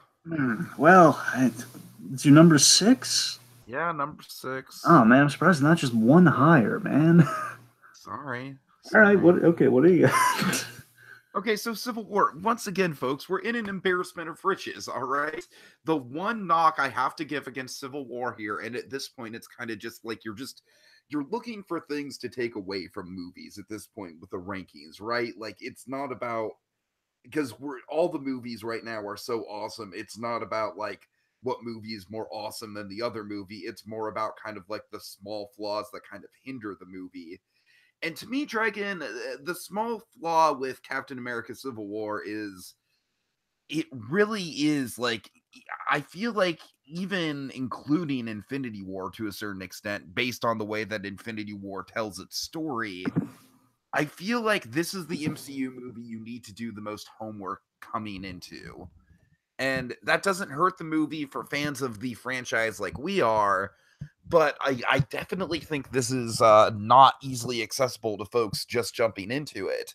I mean, it's got like, but the good thing about it though is that for folks who are really into it, Dragon, this is like a season finale to a good TV show. You know what I mean? We've got like the opposing ideologies on both sides. We've got I remember hearing the reviews for this coming out, and they very much stick true to what I like about the movie, which is throughout the movie, as the runtime's going on, you literally like Team Cap and Team Tony is just like a construct. Like there's no right or wrong answer here. Everyone's right, everyone's wrong. You know what I mean? And that's where the film really zeroes in and hits a strong point. Of course, this movie introduces a couple key players in Black Panther and Spider-Man. Not to mention Giant Man makes his first debut. Awesome stuff. So great. It's just so great. Also at the end of the day, I feel like the airport scene, for as good as it is, kind of like maybe overshadows the rest of the movie, and that's not the movie's fault at all, because the rest of the movie is very good. I just feel like when people go back to this movie and when people remember this movie, they mostly just remember the airport scene. And my personal favorite action scene, Dragon, you might agree with me on this, is the chase scene involving Black Panther in the tunnels. Oh, I got stuff to say about that one. I'm sure you do. But ultimately, folks, I think this might be the most successful Marvel team-up movie in terms of just giving everyone equal screen time, equal importance to the story. We'll talk about an Avengers movie very soon that didn't really do that, but was more of an event and kind of brought the feels more than Civil War did. But by the same point, Dragon, Civil War, it's definitely a Marvel movie worth celebrating. It's a Marvel movie that's worth kind of honing over. And like I said, we're at this embarrassment of riches stage where my top 5, Dragon, is pretty ironclad. All right, you got to admit, like my top 5, there's one outlier, which is the most recent film on the list that did in fact make it into the top 5. But other than that, Dragon, I gotta say, like, especially since these movies have come out, they've pretty much been locked into a top spot, especially the 4 through 1. So at this point, there's not really a lot that you can sway me on here. It's a great movie, and I'm sure you'll have things to say about it. It's just I don't think it's one that I'll be rewatching as much as anything in my top 5. That's another knock I kind of have to give against it. It's got maybe one too many moving parts to it. But other than that, I mean, yeah, it's pretty damn close to perfect for a team up movie. I just want real quick. I just want to say that what I get that there is that kind of that the criticism that you have to do a lot of homework to get into the movie, but I would still say if you have an astute viewer, they do recap what you need to know. The whole like Sokovia, like all in the little slideshow we have, we do establish the events that have motivated what's going on. By that logic, and we do reintroduce Ant-Man. If you don't know anything about Ant-Man, we have all these surprises. I don't know. I still would make the humble argument that, again, it kind of tells you what you need to know, but I will admit you do have to be paying attention. So if you don't pay attention, then you're not going to know. I'll meet you halfway in the middle there. So, all right. Yeah. Okay, so folks, we're at it now, right? We're in the top 5. Top 5, baby. Oh boy, and I might have to eat some crow on this one. Okay, number 5. Again, folks, it's in the top 5. Number 5 is Avengers: Infinity War.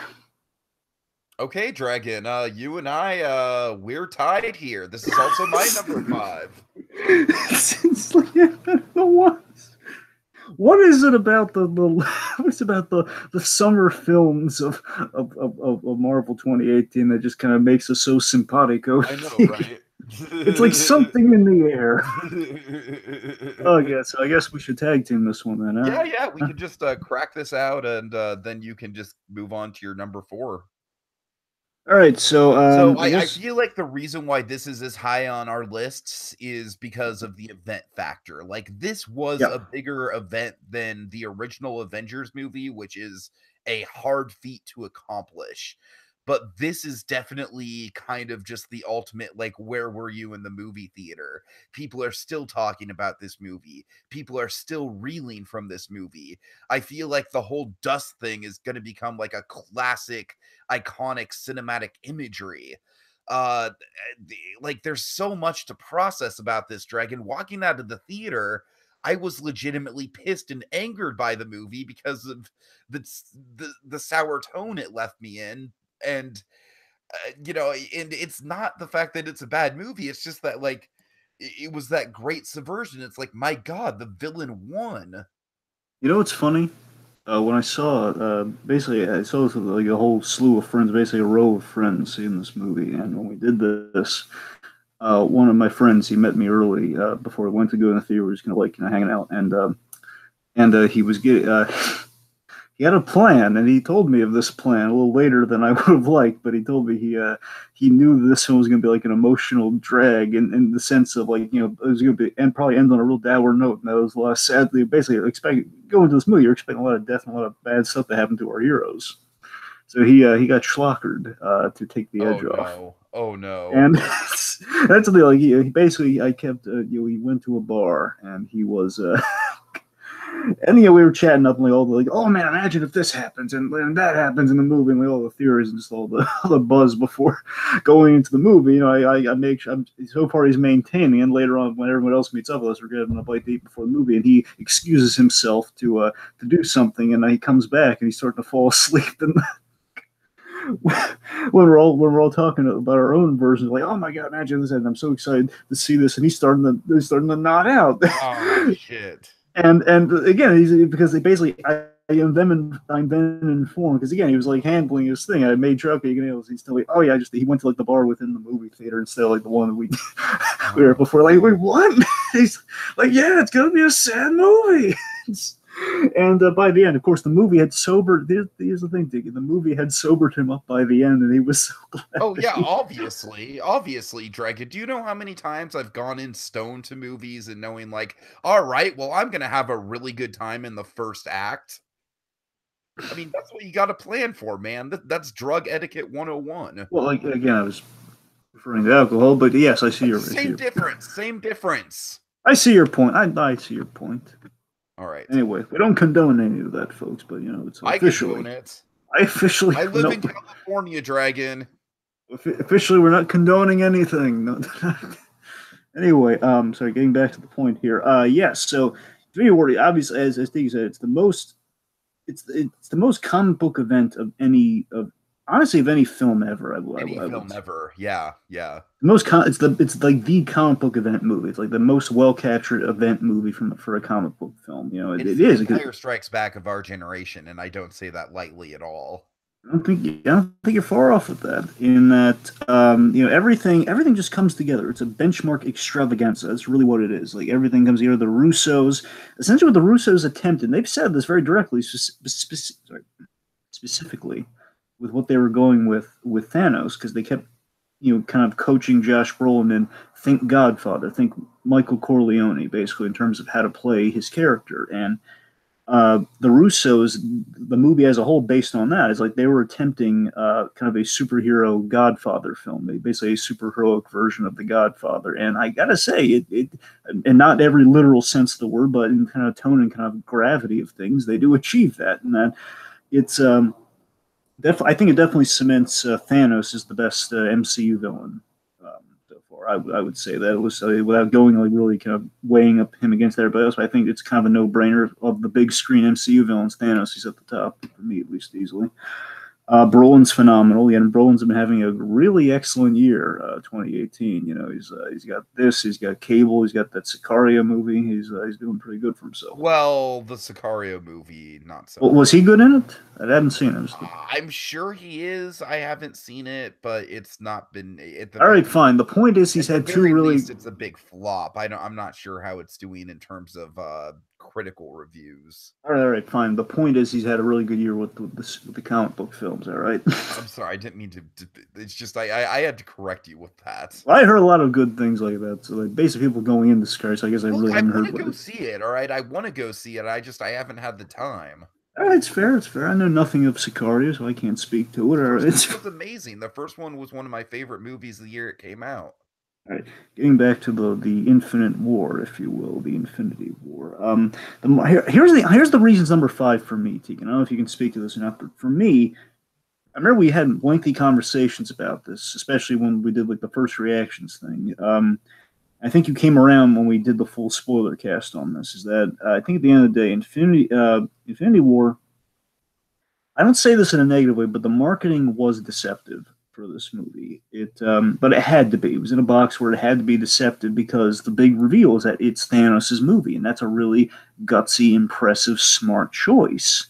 And here's the issue, and here's the reason. Again, it's not for any negative reasons, but here's why it's kind of number 5 for me. Is that this puts a lot of wait-and-see pressure on an unknown element that is Avengers 4, which we know nothing about. And I think in a perfect world, we would have had this and Avengers 4 within the same year, like maybe like in November or something. Then we'd have Avengers 4, and then it'd be more like, okay, there's definitely a plan here. And of course, they kept basically doing like a bait and switch. The whole, is it going to be a 2-parter movie? Is it like a film that's, again, it is Thanos' movie, therefore it is like a self-contained movie that is not about our heroes aren't in focus, and we have the promise of we're going to do all the things that you wanted, that you were sold on seeing, like all the, like Shuri potentially meeting Tony Stark with like basically the fallout from Civil War, all of this stuff.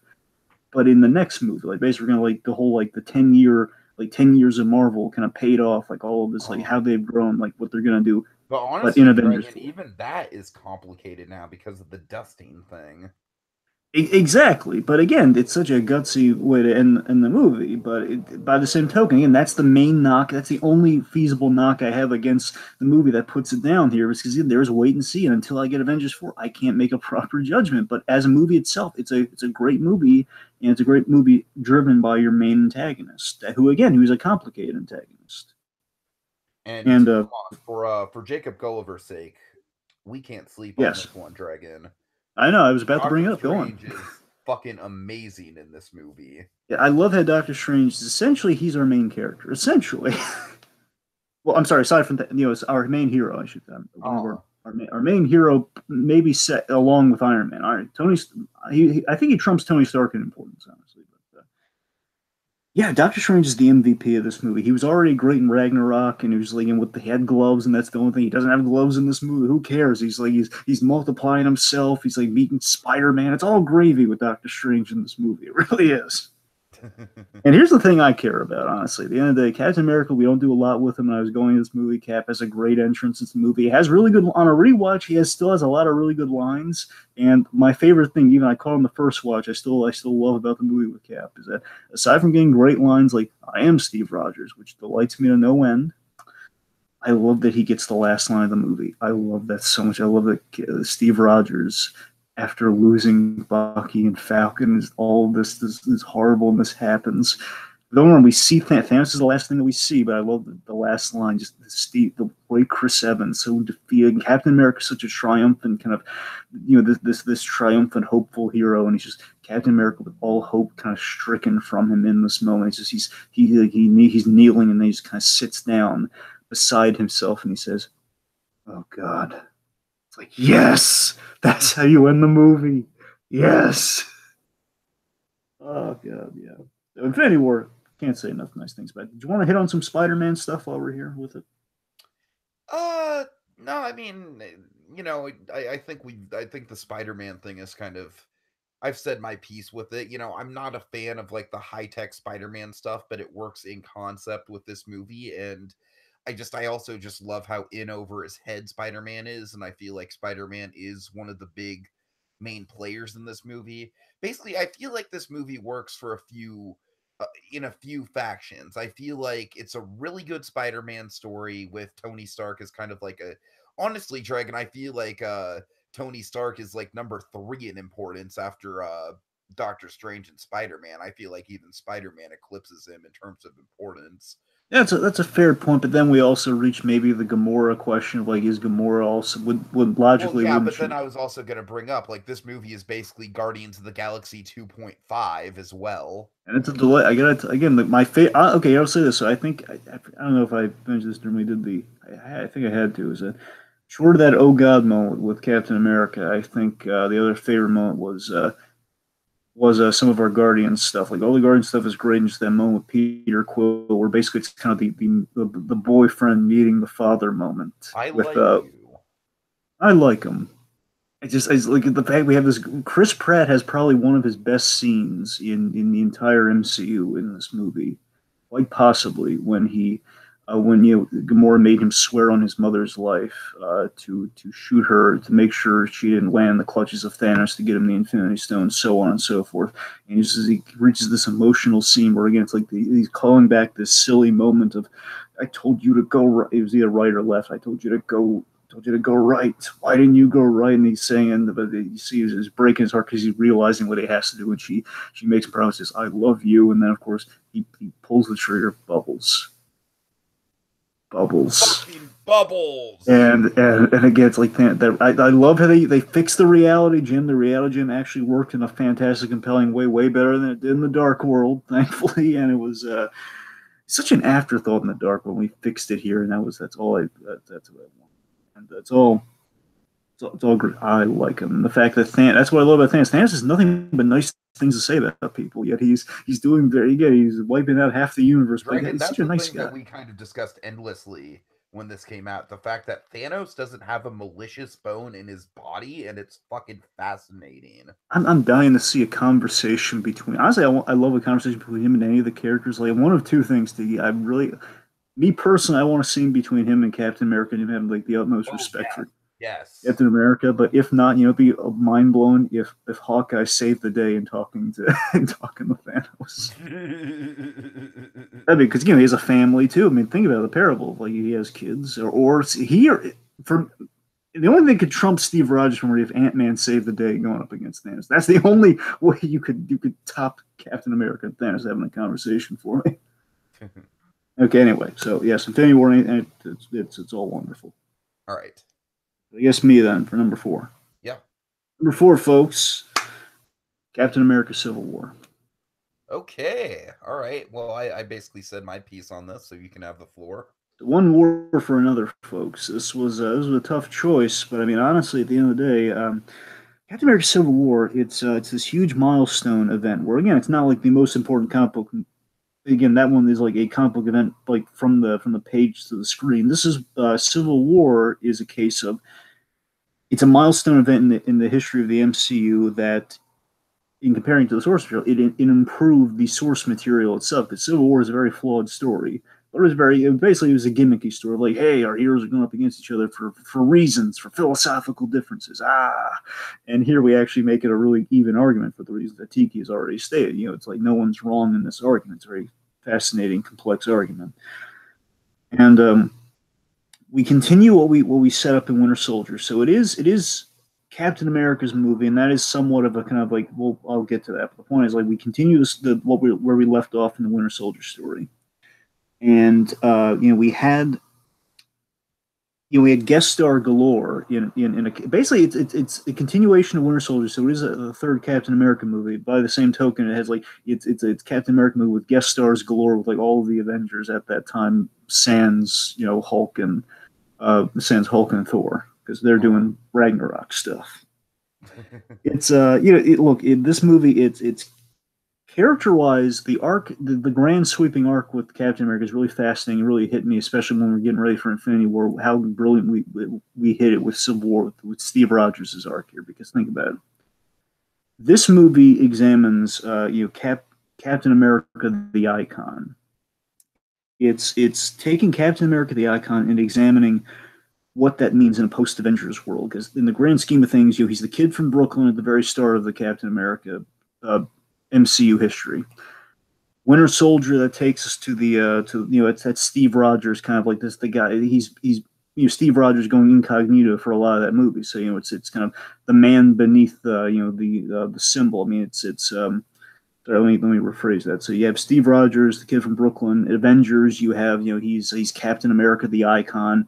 You have Steve Rogers, the man kind of processing being a man out of time, and Winter Soldier. And then you have this, and this is kind of like in a post-Avengers world, like how politically do you feel? As in, like, you have all of this pressure about you have to represent the best interest here. It's basically if your name is Captain, like, kind of quote Mr. Incredible here, it's like that's a big thing to live up to. And that's kind of what Cap's dealing with in this movie, and the movie ends very interestingly with him abandoning his persona because he doesn't fundamentally agree with not America as a whole, but he doesn't agree with kind of the superhero persona that he has taken on with him. Maybe he doesn't deserve to be Captain America in his own mind because he didn't make the choices. He kind of deluded himself in the movie that he made the choices that he made purely because they were the right thing to do. They were, I would say, for the right thing to do, but they were made from Cap was in a very vulnerable place after losing Peggy Carter and kind of being haunted by her last words of don't compromise if it means kind of sacrificing freedom. And by the end of this movie, he's back to being the last image of the movie is Steve Rogers. It's him like in a hoodie. It's he's back to being the kid from Brooklyn. Basically where we're going to pick up with him in the next Avengers movies. It's a good conflict where no one's the bad guy. Spider-Man, he ties into I like that we include Spider-Man in the movie. This kind of dawned on me in making the list here. That Spider-Man, one, it's just great that we finally got him in the MCU, and it's delightful. And they have that great kind of looks like the Alex Ross suit and everything. Like he's the Steve Ditko eyes, Steve Ditko Spider-Man. It's great. All of it, it's wonderful. But I love that thematically we include Spider-Man in the story. We don't give him as big a role as he had in the comic, but I like that thematically he ties into what the themes of the movie is. Tiki's that it's about responsibility and accountability. Captain America is kind of looking at responsibility, and Iron Man's definitely looking at accountability. That he goofed up with Ultron, he goofed up with many things, and he thinks they need to be accountable as a whole. And Captain America's taking responsibility as we have to secure freedom over basically we can't be in a position where we wouldn't be able to help somebody. He's kind of making the responsible choices, and more accurately, what I'm getting at here, he's taking responsibility for his friend who wasn't in control of his faculties when he was the Winter Soldier, and he's trying to save his friend. He's taking responsibility for someone where Tony Stark is taking accountability for his own actions, which again are both very compelling plot points that are at war with each other, very great and thematic. And while we have all of this really smart writing, all of this great smart writing, we do have a great level of blockbuster action and spectacle, which is delightful with the Black Panther chase. That is what everyone's going to say. The airport, and I agree with you. The airport's great. We get Giant Man. I mean, look at the image before you, folks. Look at Ant-Man on the shield there. It's so cool. While we have that, for me, every time I rewatch Captain America Civil War, the scene that gets me, I love the ending of Act 1. The ending of Act 1 and the ending of Act 2 are great because the Act 2 ends with the airport scene, Act 1 ends with the Black Panther chase. On the whole, I love how we introduced Black Panther into this movie. And honestly, if we in a world like kind of go with like an Infinity War Doctor Strange thing for a moment here, if there in one of the various realities in which we did not get a Black Panther film, and one reality where we didn't get a Black Panther film and we just got him here, I got to tell you, I'd be satisfied with this because I think he was just introduced so fantastically well, and he stole the show in so many parts. He owned the movie in so many places, and then that scene, it's two super soldiers giving chase. The thing is, we didn't need the movie to set up Black Panther. We needed the movie to set up Wakanda. True. That's a fair point. I'll give you that. I'm just saying, still, I could have died happy, just like with in regards to my hopes with Black Panther. Like I saw Black Panther on screen. That's really good. Yeah, that's great. And he had the vibranium suit and everything, and he was he was the smart king. He didn't just take blind vengeance, and he wasn't we didn't like a blind diplomat thing. We gave him really compelling reasons. We had all this great stuff with him, and we had this fantastic sequence of him giving chase to Bucky, and I love it. See, honestly, it's the most Winter Soldier-esque scene in the film. The whole the ending of Act 1 there, and the scene that haunts me in such a phenomenal way is they go through the tunnel, and Bucky, and like with one arm, he steals a motorcycle, and basically the Falcon's explosives detonate, and basically all this chaos is going on, and Black Panther he's knocked Bucky off the motorcycle at the very last second. Cap, without missing a beat, he turns the car to the side as the tunnel is caving in from the explosive, and in mid stride opens the door, runs from the car, and as Black Panther is about to dig his vibranium claws into Bucky and kill him, Cap flips him over. He runs again, not breaking strides. He flips Black Panther over, and he's like there with the shield, staunchly defending his friend. And then that's the end of Act 1. War Machine comes in. Okay, let's break it up here, and that's the end of Act 1. Just oh my God, it's such a fantastic moment. The only gripe at the end of the day with this movie is that while Cap is the focus, and again, I would still argue it's a Captain America movie, while Cap is the focus, it is somewhat of an Avengers movie. I like the villain. I don't have any problems with Baron Zemo. I thought they made a really smart move with him, but it's just it is kind of an Avengers movie and makes you wonder, why not call it Civil War? But again, Cap's the focus, so take what you can get. Again, we're in the embarrassment of riches, folks, here, so it could have been higher, but I love it. Okay. So let's see. We're at my number 4. Yeah, number 4 for you. Yeah, 4. Okay. Four. My number 4. Is it fantastic? Is Thor. Ah. See what I did there? I see what you did there. It's quite fantastic what you did there. All right. So Thor Ragnarok. That's right, folks. It lands at number 4. Steadily inside my top 5, folks. I honestly think this is a definitive MCU top 5 movie. I really do. I think it belongs in any top 5 list. Throwing a little shade at Dragon there. The reason I love it so much is because it takes the comic books, and it's basically just like more than anything else before. Like, hey, you like seeing Loki's horns? And you like the pop off this page style. Well, we're just gonna basically take it a step further here. This movie is basically like stepping into a comic book. You like 2 horns? We're gonna give you 12 horns. Look at Hela. My God, Dragon, like this movie. Again, the one complaint I can have with it is that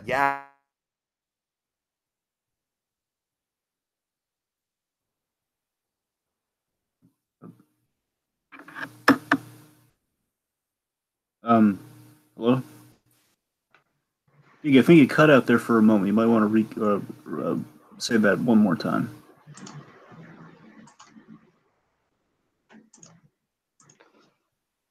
Can you hear me? Yeah, I can hear you now, but you cut out. Okay, I was just saying, like Taika Waititi, this is his movie. He has his fingerprints all over it. So at the end of the day, the mix of tone, it doesn't really bother me because that's what Taika Waititi does as a filmmaker so much, in the same way I can forgive a lot of the flaws of Iron Man 3 because of Shane Black. I can kind of do that same thing, except even more so with Thor Ragnarok. Thor Ragnarok is just such a reinvention of a franchise, man. I mean, it's literally like I've heard it joked about on podcasts that like Thor was this close to getting killed off by Thanos, and then Kevin Feige literally had to run in like as Thor's death scene was being shot, like, no, we finally got him right. Don't do it, Josh. Don't do it. You want to hear something mind-blowingly cool about Kevin Feige? What? It's in direct connection with your point, too, because Kevin Feige, I keep saying the Russos, but the writers of the writers of the Captain America movies are the same ones who wrote Infinity War, and the Russos work with these guys all the time. That's why I keep thinking of them. They've mentioned what it's like working at Marvel, working on these movies and the big event movies and such, and they worked on Civil War as well. And when they're working on Civil War, Kevin Feige, many a time, he will just poke his head into the room and he will drop like a bombshell of awesomeness. And he'll just like keep on walking. Basically, he'll walk in there and he'll like poke his head. He won't do it, like gesture his body in there. He won't step in the room. He'll just like say something in passing. Like he'll poke his head in and he'll say, "Hey guys, we got Spider-Man now," and he left.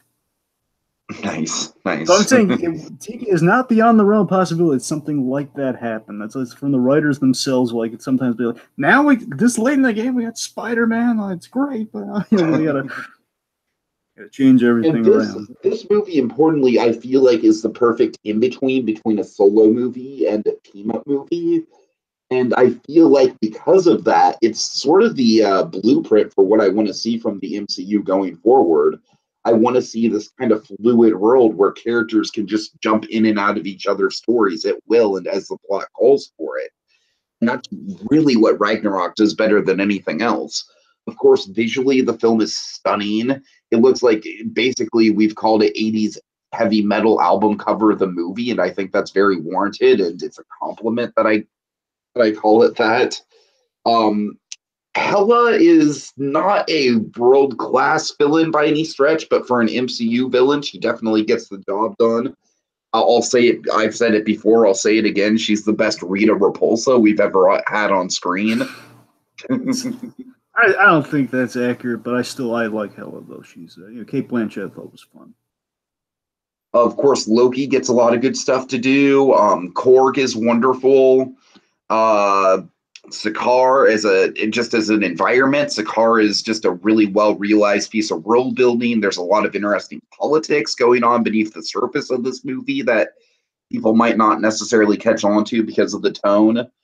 It's just Dragon, it's just a heavy hitter, man. Like it's basically, I think the top three are really just the top three for personal and historic reasons, but this might be the best MCU movie for pure popcorn entertainment and comic book, just indulging in comic book sensibilities. Oh, yeah. All right. Number 3. Oh, boy, we're... I have a feeling that we're going to have the same number 3. Well, I know we're not. But... All right. Number 3 for me is The Avengers. Oh, no. Okay, you're right. Well, now I basically know your list, but I digress. I warned you about that too. I told you you're gonna if you have a good memory, even like the long-time viewers, if they're watching this for some reason, if they are, they're gonna know. They're probably gonna know what my top 3 are. That's why we're building the Tiki. Tiki's the one I used to change it again. The years have gone by since since Iron Man 3 has come out, and since things like.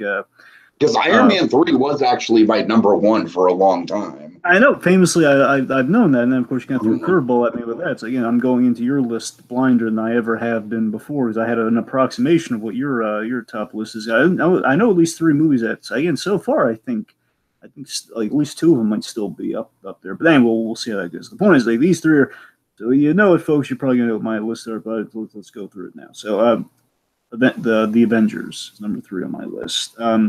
So the Avengers it's the gamble paid off. That's really what the movie is. Hey, Dragon, while you talk about this, I'm going to grab a caffeinated beverage. Okay, I'll be right back. Am I that boring? No, you're not. But I want to make sure that I can actually have the energy to talk through my top three. So. All right, no problem. Okay. Okay, so folks, the Avengers. It's the gamble paid off. You know, it's a modern classic. It's very simply, it's film history. It's the quote the old Yiddish term. It's kismet. It's everything coming together. It's destiny. It's the movie we knew was coming. It beat. Yeah, look, I don't want. I'm not trying to throw unnecessary shade here, but you know, it beat everybody to the punch in the big team up movie. You know, it beat Justice League to the big point. You know, where it's it's there in a big way. It's history of the big superhero team up movie, and it was great throughout. It's debatable, and I know like there are some nitpickers out there, but again, it's one of those. Honestly, I'm going to go as far as say this. At least for me, by my approximation, I make an argument for it. The top three picks I have are all darn near, if not absolute perfect movies from the MCU. At the very least, in my opinion, they are perfect movies, and you can make an argument for them. So Avengers, it's this is the beginning for my personal reasons for the Avengers.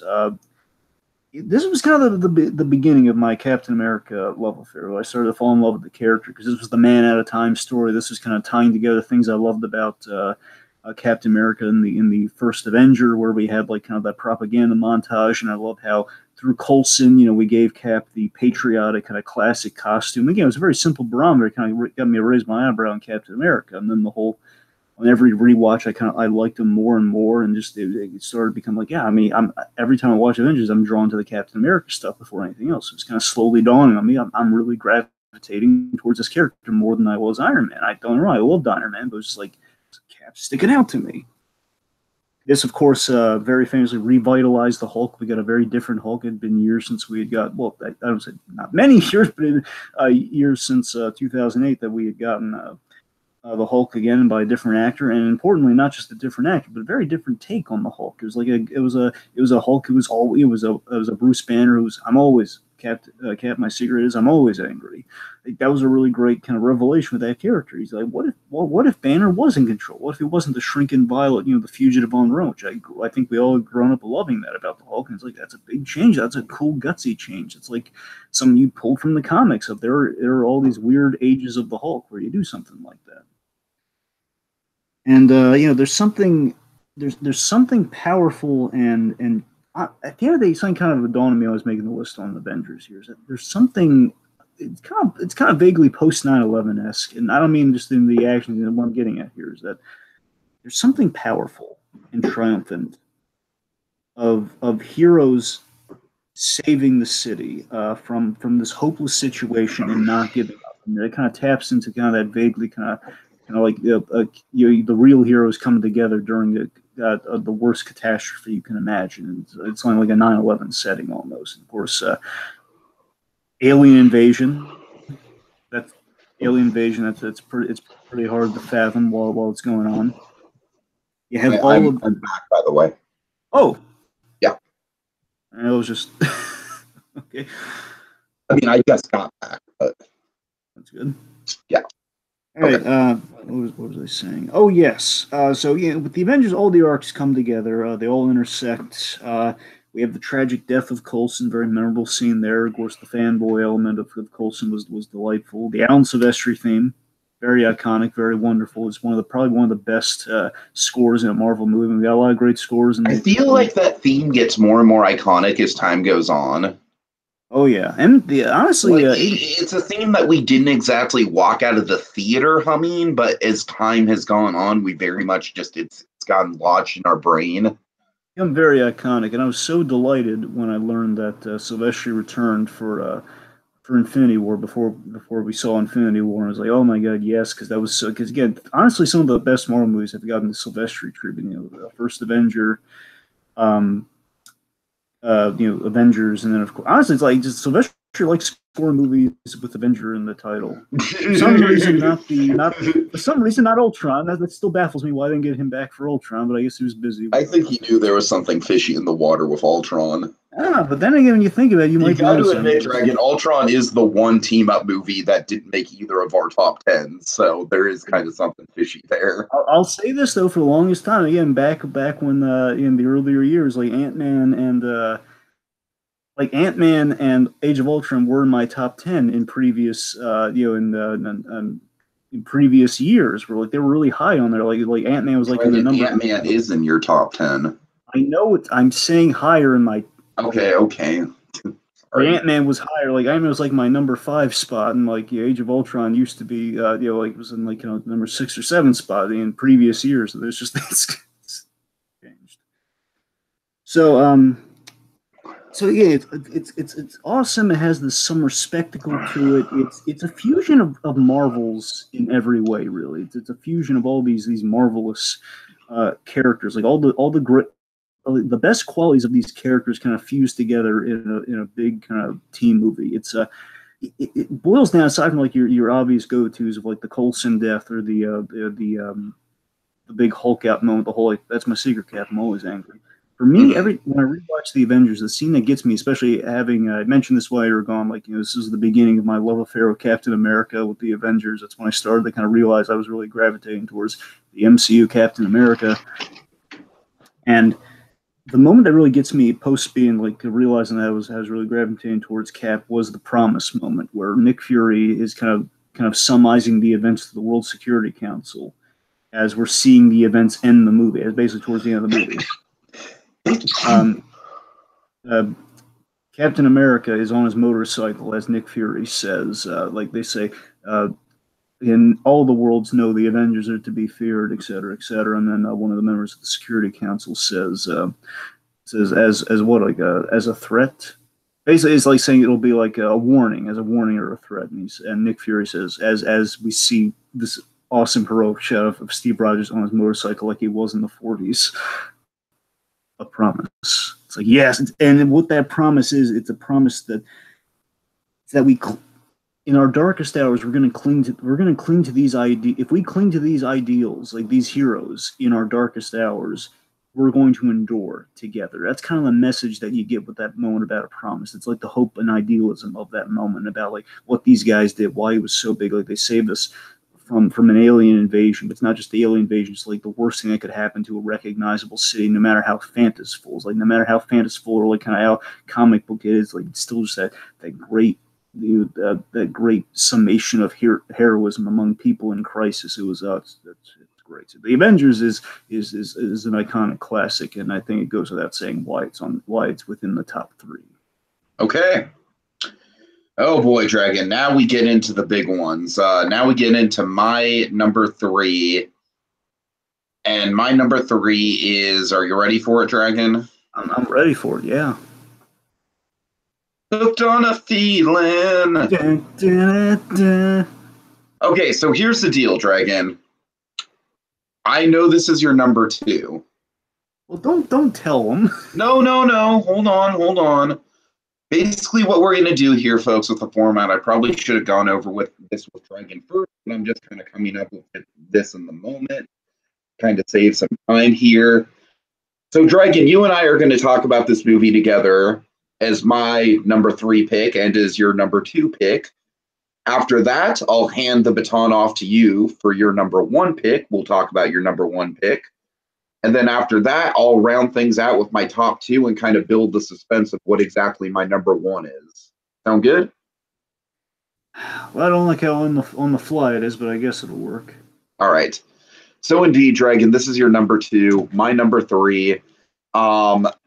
Man, I mean, this really is the first MCU movie that I genuinely like. I felt like it was a life-changing experience for me. Like I felt the same way about this movie that kids feel about watching Star Wars. Like to me, this is basically the closest thing I have to an original Star Wars in my life. And I just think Dragon, the thing that this movie does above any other MCU movie is the music, the way that the music is incorporated through the plot and through the tone and through the characters, how it informs the entire situation going on. I'm just going to have to build to volume 2, I guess, because, volume 2 is kind of the big elephant in the room for me. Like, hey, why is this below volume 2? Well, folks, you're just going to have to wait to find out. But yeah, Dragon, I mean, this one just it changed everything. Like this just like it broadened the landscape entirely. And Dragon, you'd be surprised. I know you like the Howard the Duck post credits, right? Yeah. Yeah, so you'd be surprised to know how many people hate that post credit scene and say it's one of the worst post credit scenes. And I'm like, no, because the whole point of the Howard the Duck post credit scene is it's kind of a meta gag of like, yeah, now that we've done Guardians of the Galaxy, folks, we can do anything, even Howard the Duck. Yeah, I agree. Yeah, I don't see why people would dislike that at all. I don't get it. I don't know. I think maybe they're just. I think they're just like, oh, I don't want to see Howard the Duck. I'm like, well, screw you. I do want to see Howard the Duck. Anyway, Right at the end of the day, I know you like Ronin more than I do, and you can definitely speak for Ronin. But at the end of the day, I feel like Volume 2 had a stronger villain and it had bigger and better overall set pieces, but that doesn't distract from this movie at all. This movie is still absolutely freaking fantastic. It doesn't have a bad villain, but it doesn't have a super memorable villain either. So that's where it kind of falls for me. That's where the hammer kind of has to fall. But you know, at the end of the day, I mean, Guardians of the Galaxy, it's like it's gonna proverbial.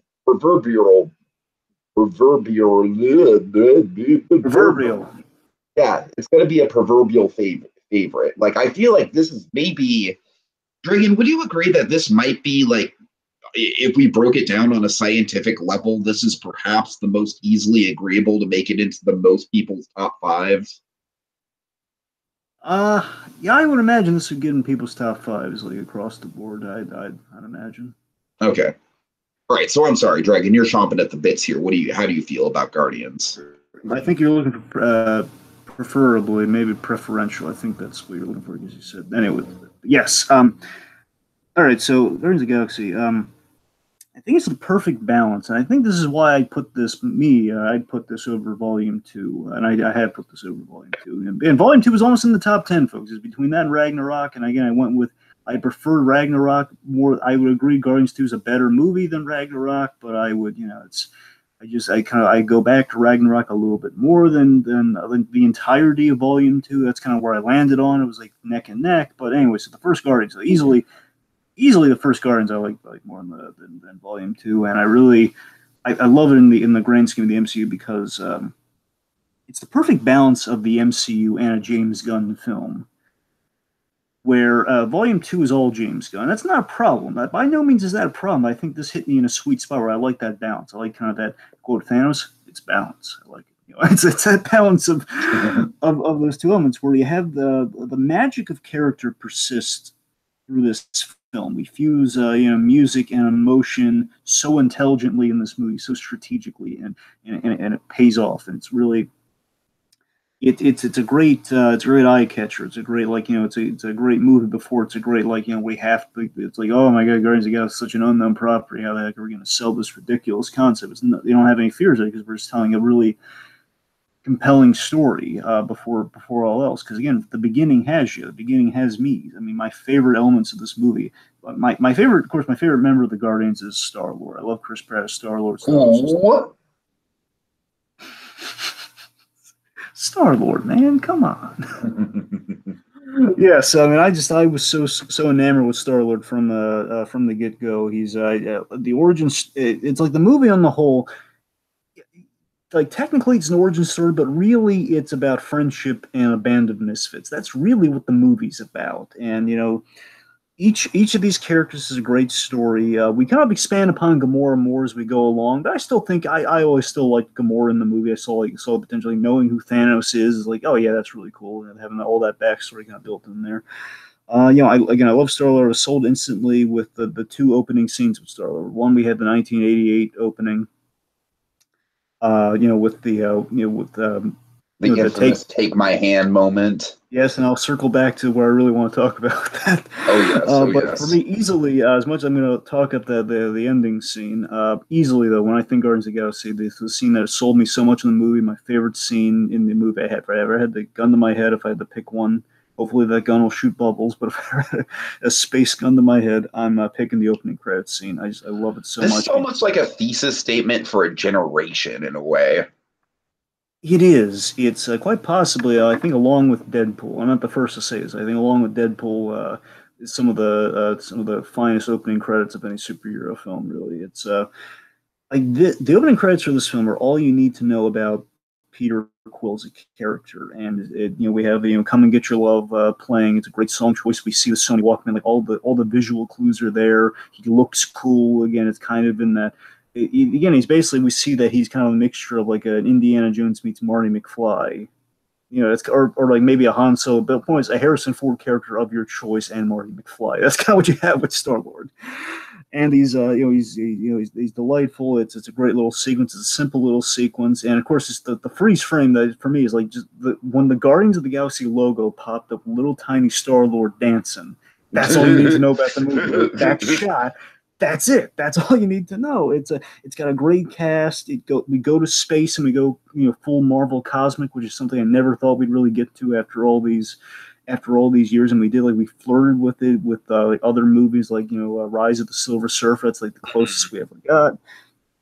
And this is them unafraid, and like we're going to space and we're doing the cosmic stuff unafraid, and with the barest minimum of CG in a good way. And that's what makes this movie so exciting, Dragon. That like this movie felt like a new frontier in filmmaking in a way. Here's a radical idea: let's paint people. Why Right. can't we just? It was good enough for Bond. Why can't we do it? It was good enough for the Universal horror monsters. Let's paint them. Let's put them in makeup. Why? I spend billions and billions of dollars in tracking dots. Let's save that for 10 years down the line. Well, sorry, 10 years. Let's save that for years down the line. We have a big purple kind of grimace looking guy. Let's save it for them. But it embraced the out of left field concept that was Guardians. Of course, I love the Guardians theme. Tyler Bates, the same composer, did Watchmen and did Deadpool 2. Tyler Bates did an excellent. He did a fantastic. I love the score for Guardians of the Galaxy so much. It's great. And Guardians of the Galaxy Volume 2 also has a very solid score with not just. And I want to make it clear, like James Gunn did pick a lot of those songs for Guardians. It's not all on Tyler Bates, as much as I love to give him all the credit there. But it's. But I mean, yeah, just the score and the song choices were ironclad. They're great. To speak to Ronan for a bit, having a little bit of familiarity with Ronan the Accuser, it didn't do everything Ronan that I would hope it would do. I think now we've learned that Ronan's going to be in Captain Marvel. My hope is that they're going to retroactively make Ronan even better by doing some more of the Ronan stuff that I love about the guy in that movie. But just as is, we scratch the surface on the stuff with Ronan. He's visually, he sticks out. I think he's the whole the racism against the. Against the Xandarian culture, like he's against integration. That's kind of the gist of the Kree culture, and with Ronan the Accuser. And it's they got the gist of Ronan. Just would have liked to spend more time with him. What they do with him is really cool. I mean, he stands up to Thanos. He grabs the Power Stone. He's going to town. I thought they made Ronan really cool, and I think it all boils down to that beautiful moment with Ronan, with the whole the whole. What are you doing when the dance party gets kicked off? So, I mean, Ronan's a lot of fun. He's like at the very least he's the. I think we would have been chomping at the bits to get a Ronan versus like a Malekith in Thor: The Dark World at the very least. All right, Sure. That's a low bar, but by the same token, I mean, Ronan at least visually, I'd put Ronan up. Here's the thing. I think I'd put Ronan. Poor Christopher Eccleston, man. Christopher Eccleston is such a world-class talent. I'd go as far as to say this, and I haven't figured out like a whole villain ranking or anything, but maybe I'd put him. That might have to be our next podcast. Sure. I mean, of course, that one's a little bit more free. We have to make some like kind of lawyer-esque deals off the side, like some negotiations. Of course, yeah. And such. And will we include all the MCU? Will we just include the movies? All that sort of stuff. But the point is, I think I'd put him above Darren Cross. If Darren Cross is in the middle, I think Ronan, he's. Oh, I would put him above Darren Cross too. Like Ronan's for me would probably be like in the neighborhood of the top 10. Like, I wouldn't say high on the top 10, but I think I'd put him. Maybe like again depends that how honestly sounds fair. That honestly sounds fair. I don't know how wide the net is, but I try to get him in the top 10 at the very least. And I guess lastly, so of course I had to talk about Take My Hand. Basically, the ending of the movie is phenomenal. And folks, we did like a three hour plus podcast. Basically, again, we kind of recap beat by beat as the movie came out, which is impressive because we wouldn't have the advent of watching and taking notes on, because like fresh after we'd seen the movie, we just were so enamored by this. And again, 2014 was a really strong movie. You got to remember, folks, 2014 was a damn good movie year. And all the superhero movies that came out in 2014, we recapped beat by beat just from memory after seeing them because they were that good.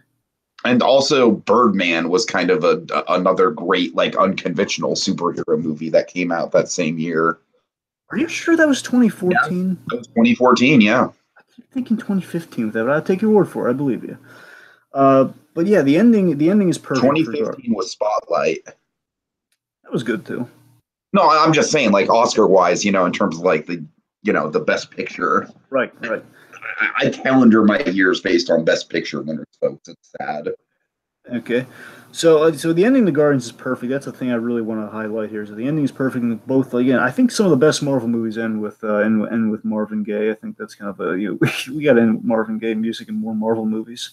But Take My Hand, Peter callback. Of course, it was this wonderfully full circle. And of course, it's a story of a boy who lost his mother and kind of bonds with her through music. It's a beautiful little story there, and just this moment where, again, it kind of helps cement the Gamora relationship, which I really like. And I know a lot of people. I'm not saying it's like my favorite relationship in all of the MCU, but I really do like it. And it's just this beautiful moment of Peter as he's kind of almost dying from the Power Stone. He's surviving for mysterious reasons we solve in Volume 2. It's just this beautiful moment where he's hallucinating for a moment of, like, Peter, take my hand, trying to siphon off. And again, we set this up, trying to siphon off the power of the Infinity Stone here. Just this poor Gamora turns into Meredith Quill saying, Peter, take my hand. And just like that moment where that kid didn't take his mother's hand in her last moments, this was such an ugly real world situation where he was afraid. He's just the kid afraid that if he does it, it's going to cement her fate, and she just and her boy isn't taking her hand in like those last moments, and that kid ran out. The whole reason that he's in the galaxy is because he couldn't accept that reality, that crushing reality on Earth. So he left the planet, essentially, not of his own accord, but he left the planet. And it's so moving. And they all come together, and what the Guardians theme sounds the best that it ever has. Dun, dun, dun, dun, dun. Say yourself, we're the Guardians of the Galaxy. Yes, it's perfect. Followed by that emotional catharsis, reconciliation of reading the letter that gave him the name Star-Lord from Meredith Quill. It's beautiful, and they're all dancing. A little bit of both. That's all you need to know, folks. It's one of the most perfect endings in the MCU form. It's beautiful. It speaks volumes to how great that movie is. We'll talk about perfect endings, Dragon. We'll talk about perfect endings. Agree. They don't leave me out of the cold. You'd agree that that's a really good ending, though, wouldn't you? I agree that it's a really good ending. However, Volume 2 has a perfect ending. All right, well, okay, so I guess they'll solve our curiosity here, folks. Me and the folks' curiosity here, Tiki. So I've gone through my number 2. What is your number 2? Oh, yes, I guess we will have to do it that way. Okay. Dragon, are you sure you don't want to just talk through your number 1 so we can kind of build up my 2 and 1? Well, I don't see why you're gonna have 2 different picks, Tiki. I don't see why you don't do yours next. All right, fine. So my number 2, which kind of by process elimination makes my number 1 Guardians of the Galaxy Volume 2. My number 2 is Black Panther. Step into the spotlight.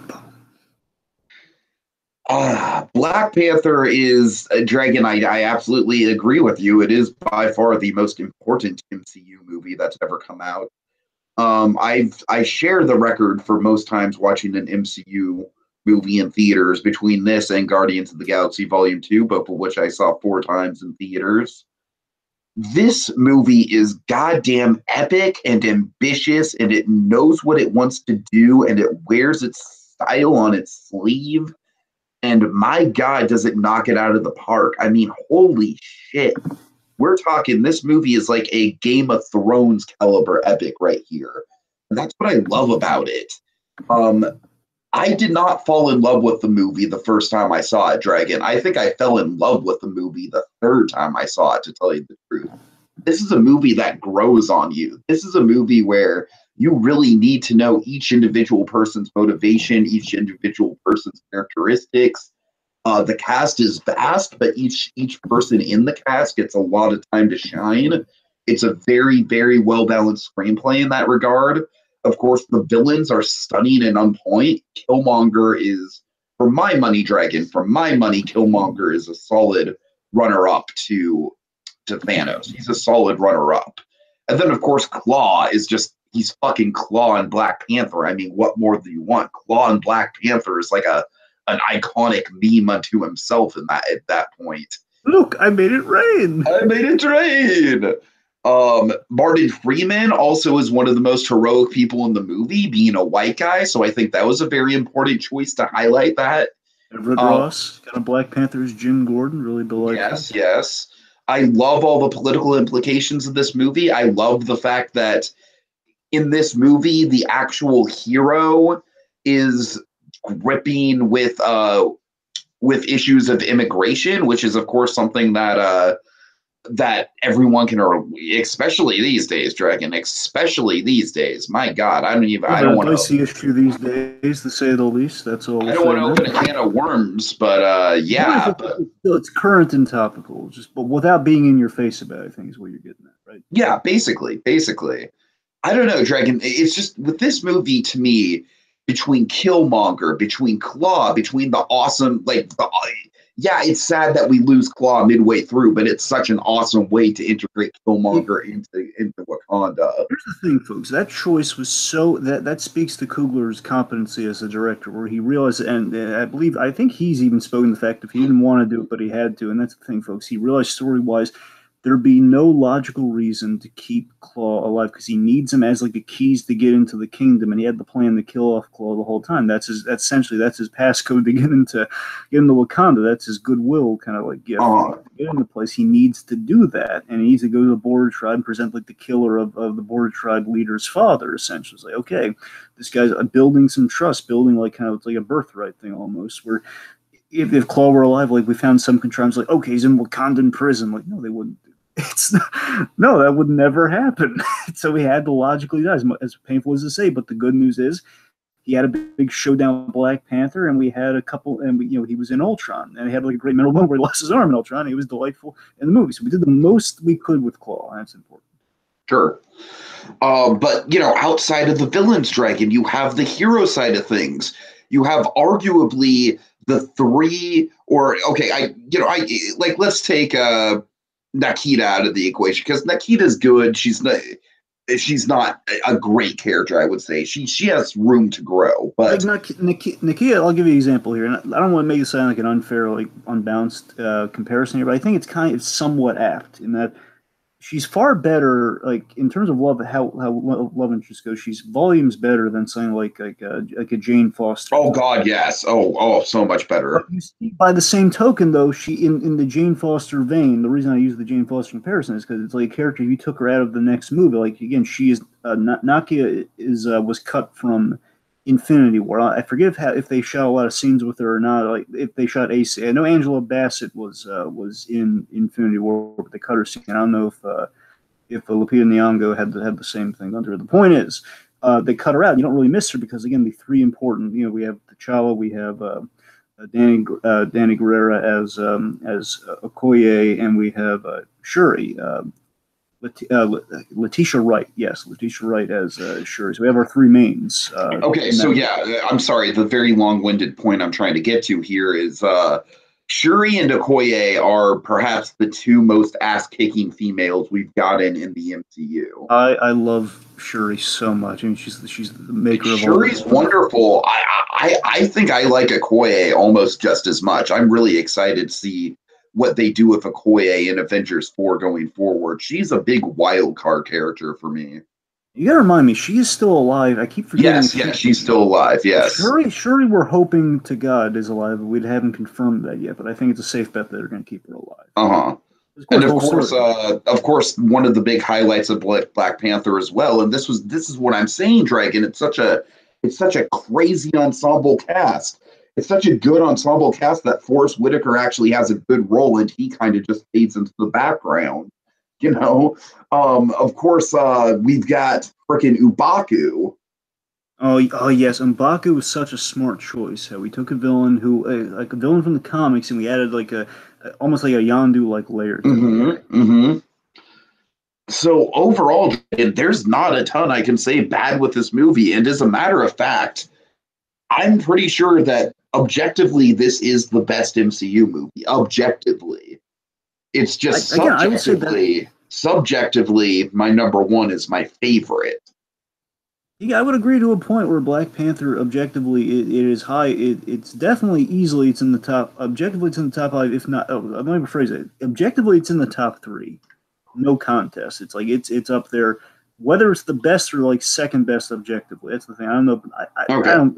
The point is, I agree with you full-heartedly. It is there's really there's nothing wrong with the movie. Again, just they made that one kind of like they kind of box themselves into one choice where it has to happen to get, or else there's no movie. But it's like, you know, the whole like, hey, we took him out, but then we brought him back. So like, hey, stakes. But again, bear in mind, it's like a post-Infinity War thing where we know half of our guys have to come back from the dust. So in the end, it balances out. One last thing I want to mention though is I love how with Michael B. Jordan's performance, I love how he really dedicated to that character and how he just, you know, all the little intricacies and how he plays the different levels of that character, and like he's just basically Coogler really imprinted himself on that character, and it really reads how B. Jordan, like he's so the way he is in that museum scene where like he's a guy who knows his African history and very much like Coogler, and then of course as the movie goes on, he's a guy with such a wondrous chip on his shoulder and that big reveal, and it all comes into play again, just such an excellent parallel with your between your villain and your hero. Yeah, for sure. All right. Okay, so I guess it's the final countdown. Dragon? Yes. Okay, it's 10 minutes to the top of the hour, all right? Oh boy, okay, yeah. We all know how much you love this movie. Yeah. We all know that you can speak until you're blue in the face about this movie, all right? I just want to let you know that I'm going to be timing you. So this is like, you're not going to get Oscar music, but at the end of it, you're going to get a shameful, like it's going to be a Big Brother challenge. You're going to be like, all right, Dragon, and you managed to sum up your points in just 15 minutes.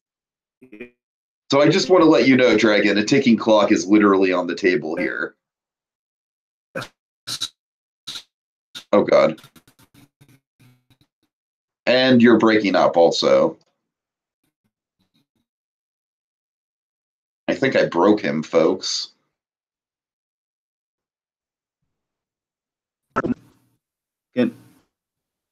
Hello? Yeah, hey. Can you hear me? Yes, I can hear you. All right, so like I was saying, I don't think that's fair, but let's just do it. All right. So let's get to it, Dragon. Your number one MCU movie is, without further ado, Captain America, the Winter Soldier. Okay, of folks. course. So this is an easy choice for me. This is always like when we like talk about, hey, MCU ranking, easily Winter Soldier, no contest is top of my list. Without getting to old personal things, like, you know, I fell in love with the MCU Captain America. We all loved Captain America in the sense of like apple pie Americana. It's like, hey, he's the guy who says Avengers Assemble. That's how you know the guy. But I fell in love starting in Avengers and all the way through this movie is where I started to realize, oh my God, this guy, he's my favorite part of the MCU easily.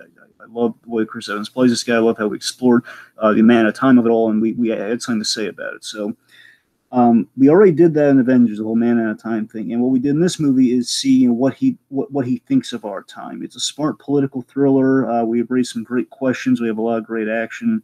I love the Bucky and Steve story, the friendship, all the the connection that we see unfold. Falcon is phenomenal. I still think the foreshadowing at the museum is a little on the nose. Hey, come on, though. It's Gary Sinise telling, though. It's Lieutenant Dan himself. But it's still, that's a great somber moment, though. It's a little reminder for the audience. Like, the only thing they need to it's like the only thing they need to recap. All right? All right. Don't have a cow on me. So the point is, again, it's a great story of the friendship between those two, and you feel the loss of, like, all his friends are gone, or in the case of Peggy Carr, the love of his life is around, but she can barely remember who he is. It's heartbreaking. It's a really heartbreaking scene we have in the hospital there. Falcon is phenomenal. Anthony Mackie, he's such a delightful actor. We can't get I think enough. to me he's the standout of the movie. He is. He's one of the greats of the new characters. He's easily the standout. Yeah, he's great. I love the arc of Captain America. In the grand scheme of the MCU, I love the arc of Cap doubting the system. It's so well handled. It again seeds in Civil War, it seeds in all this stuff. But just looking at it like as a singular film itself, just seeing Captain America having doubts in the system at play. And again, we can't limit freedom. We can't hold a gun over people's heads and call that freedom. We can't. People have to be able to make their own choices. We can't just threaten peace. It's this movie. I love the game-changing move that this movie makes in the grand scheme of the MCU, where we have the Shield Hydra reveal. It was a really clever reveal. To me, I'm going to throw some shade here. I think this is a reveal that kind of puts a reveal like Iron Man, like with the Mandarin Iron Man 3 thing to shame.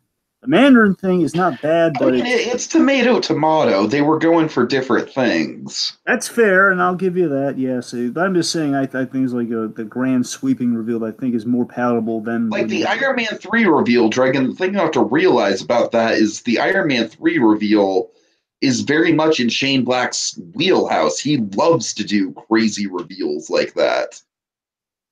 True. I'll give it.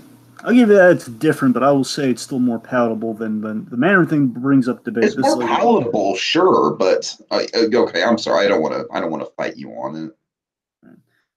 So, of course, the way we execute the stuff, the Winter Soldier, is basically we play him like Darth Vader, and that rocks. It is like, it has a great theme. I love Henry Jackman's score here. It's like the only gripe I have against Civil War is that it's not as good as the Henry Jackman score we have here, Winter Soldier. That's like the only gripe I have against Civil War, honestly. So, mainly. We have a spectacular Act 3 with the 3 helicarriers in the sky we got to take down. So the last thing I need to mention, Winter Soldier. The reason that easily, at the end of the day, the reason personally, well, Winter Soldier is always at the top of my list.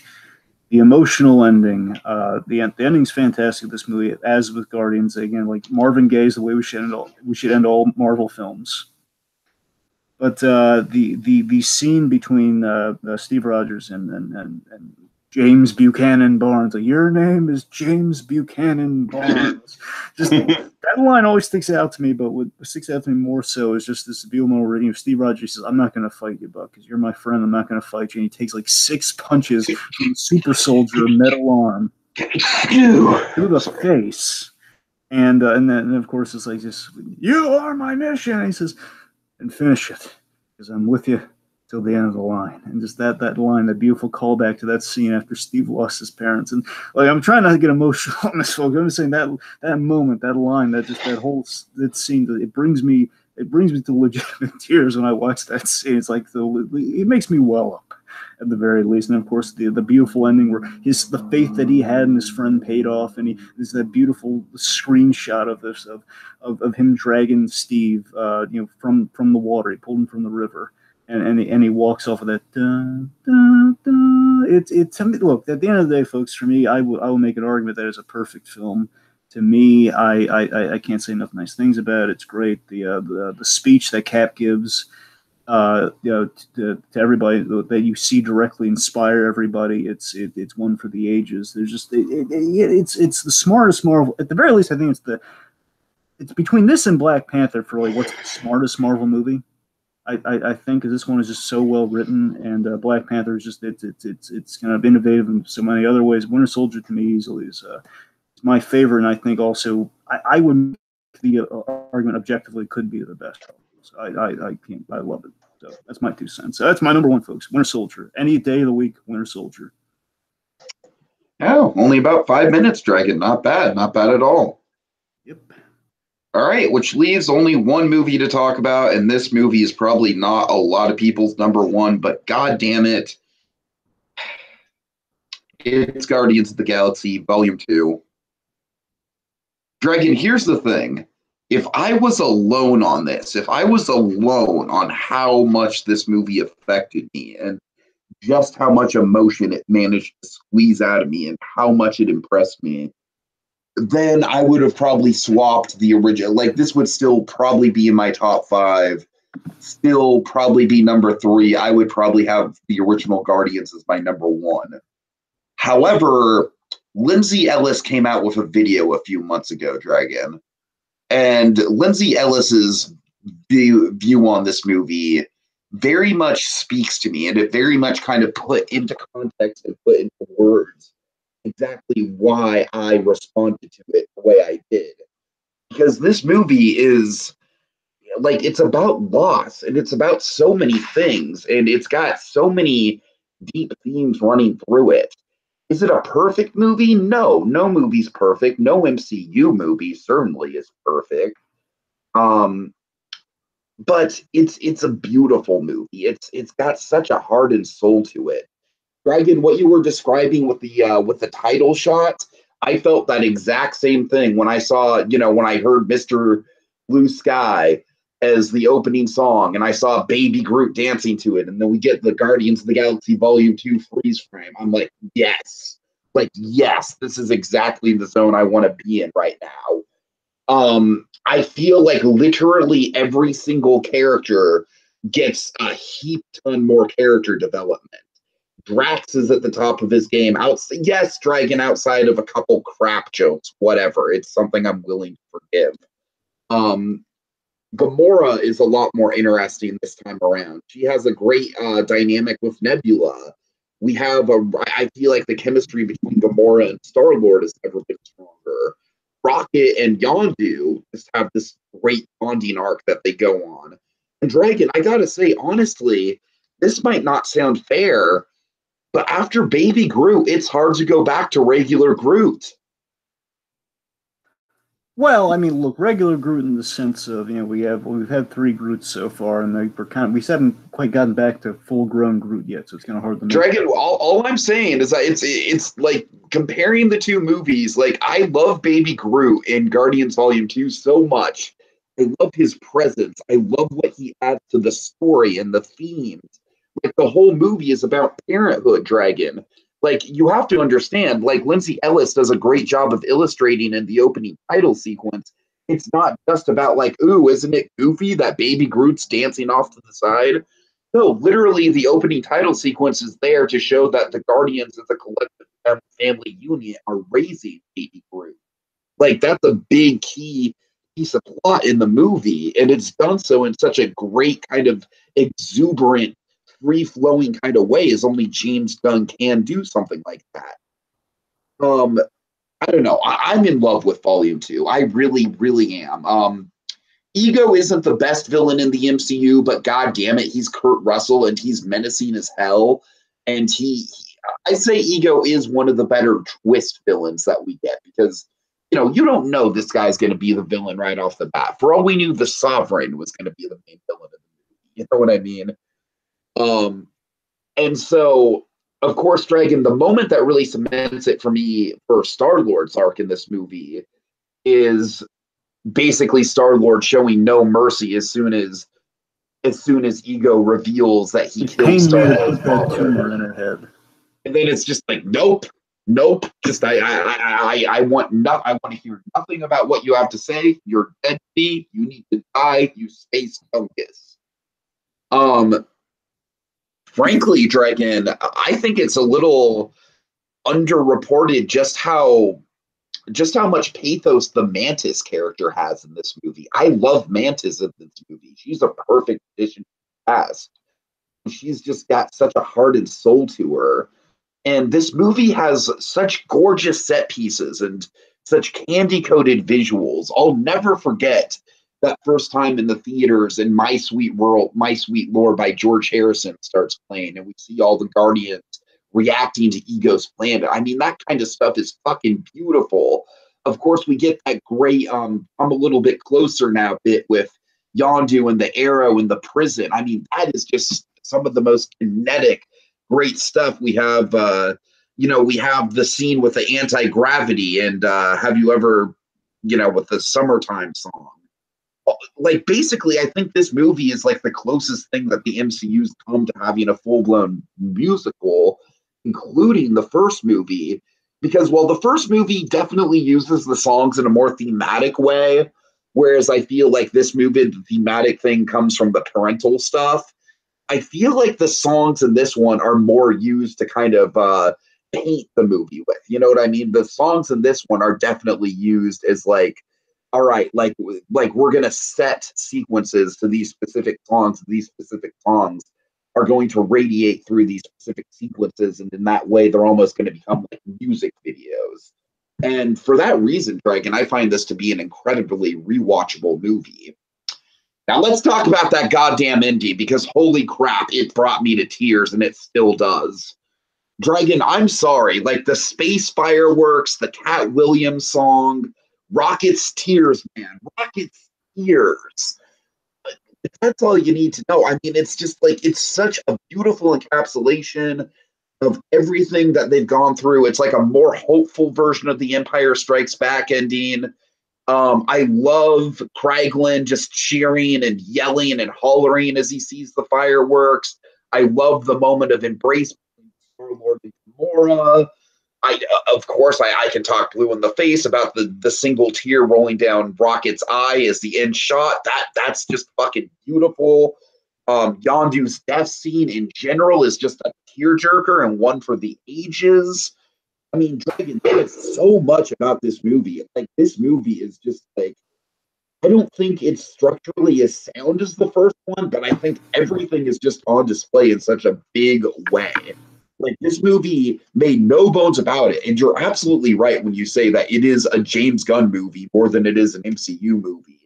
But you know what, Dragon? As a big fan of auteur filmmaking, I love that. I respect the heck out of that.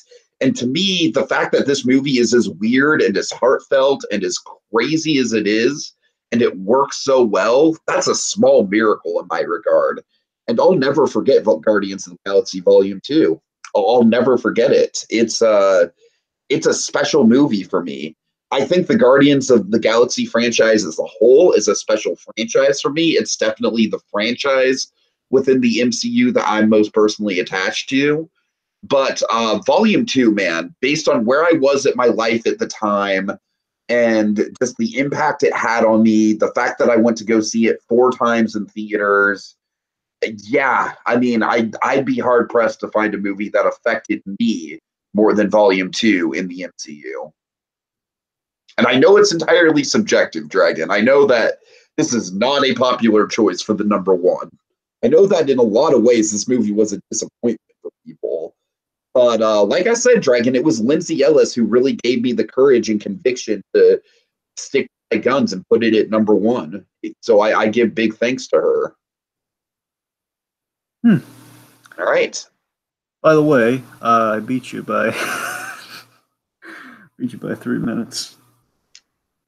Oh, really? You went for 8 minutes. I went for okay, fair enough. But seriously, that make Guardians Volume 2. It's an excellent sequel. I'll give you that. I think it's funny that both of our number 1s were sequels, by the way. One the Cap and one the Guardians. Of course, a movie from the Captain America franchise and the Guardians franchise. My top 2. So Guardians was definitely. I don't blame you for putting Guardians towards the very top. To an episode from the Guardians franchise. Yeah, I'd agree with you there. I mean, I like the reveal with Ego, the living planet there. Yeah, yeah, it's emotional. And of course, the fun fact is that the James Gunn of it all, a real true blue James Gunn movie from start to finish. Mm-hmm. He kind of recycled an ending from one of his other movies. That's the trippy thing. He kind of recycled an ending from a different movie for really.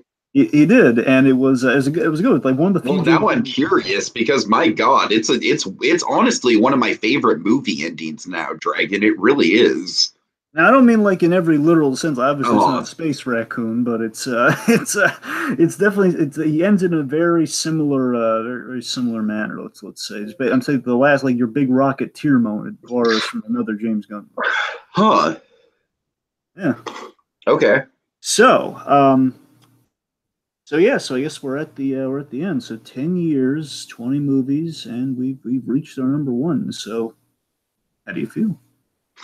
I feel great, Dragon. I think this was a fun exercise for us to do. Correct me if I'm wrong. Pixar's 20th movie is going to be Toy Story 4, correct? Well, no, Tiki, the 20th movie is The Incredibles 2. Oh, then why the hell aren't we doing a ranking video for Pixar? Well, we wanted to do this first because Ant-Man and the Wasp has just come out. Therefore, all right. Well, we need to do one for Pixar. God damn it, because that's going to be even harder to do. Well, you bet your boots, yeah. Okay, but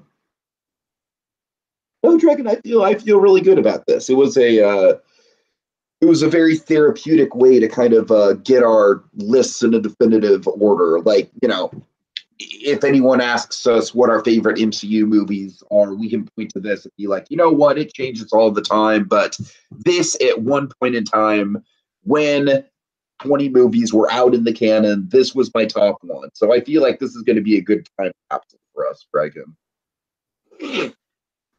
Yeah, it's we're at 20, you know, we'll see where we're at, like maybe like another 10 down the line, who knows. Like basically I think if we do any more listings for Marvel with the movies, it'll probably be like phase by phase at this point, I'd imagine.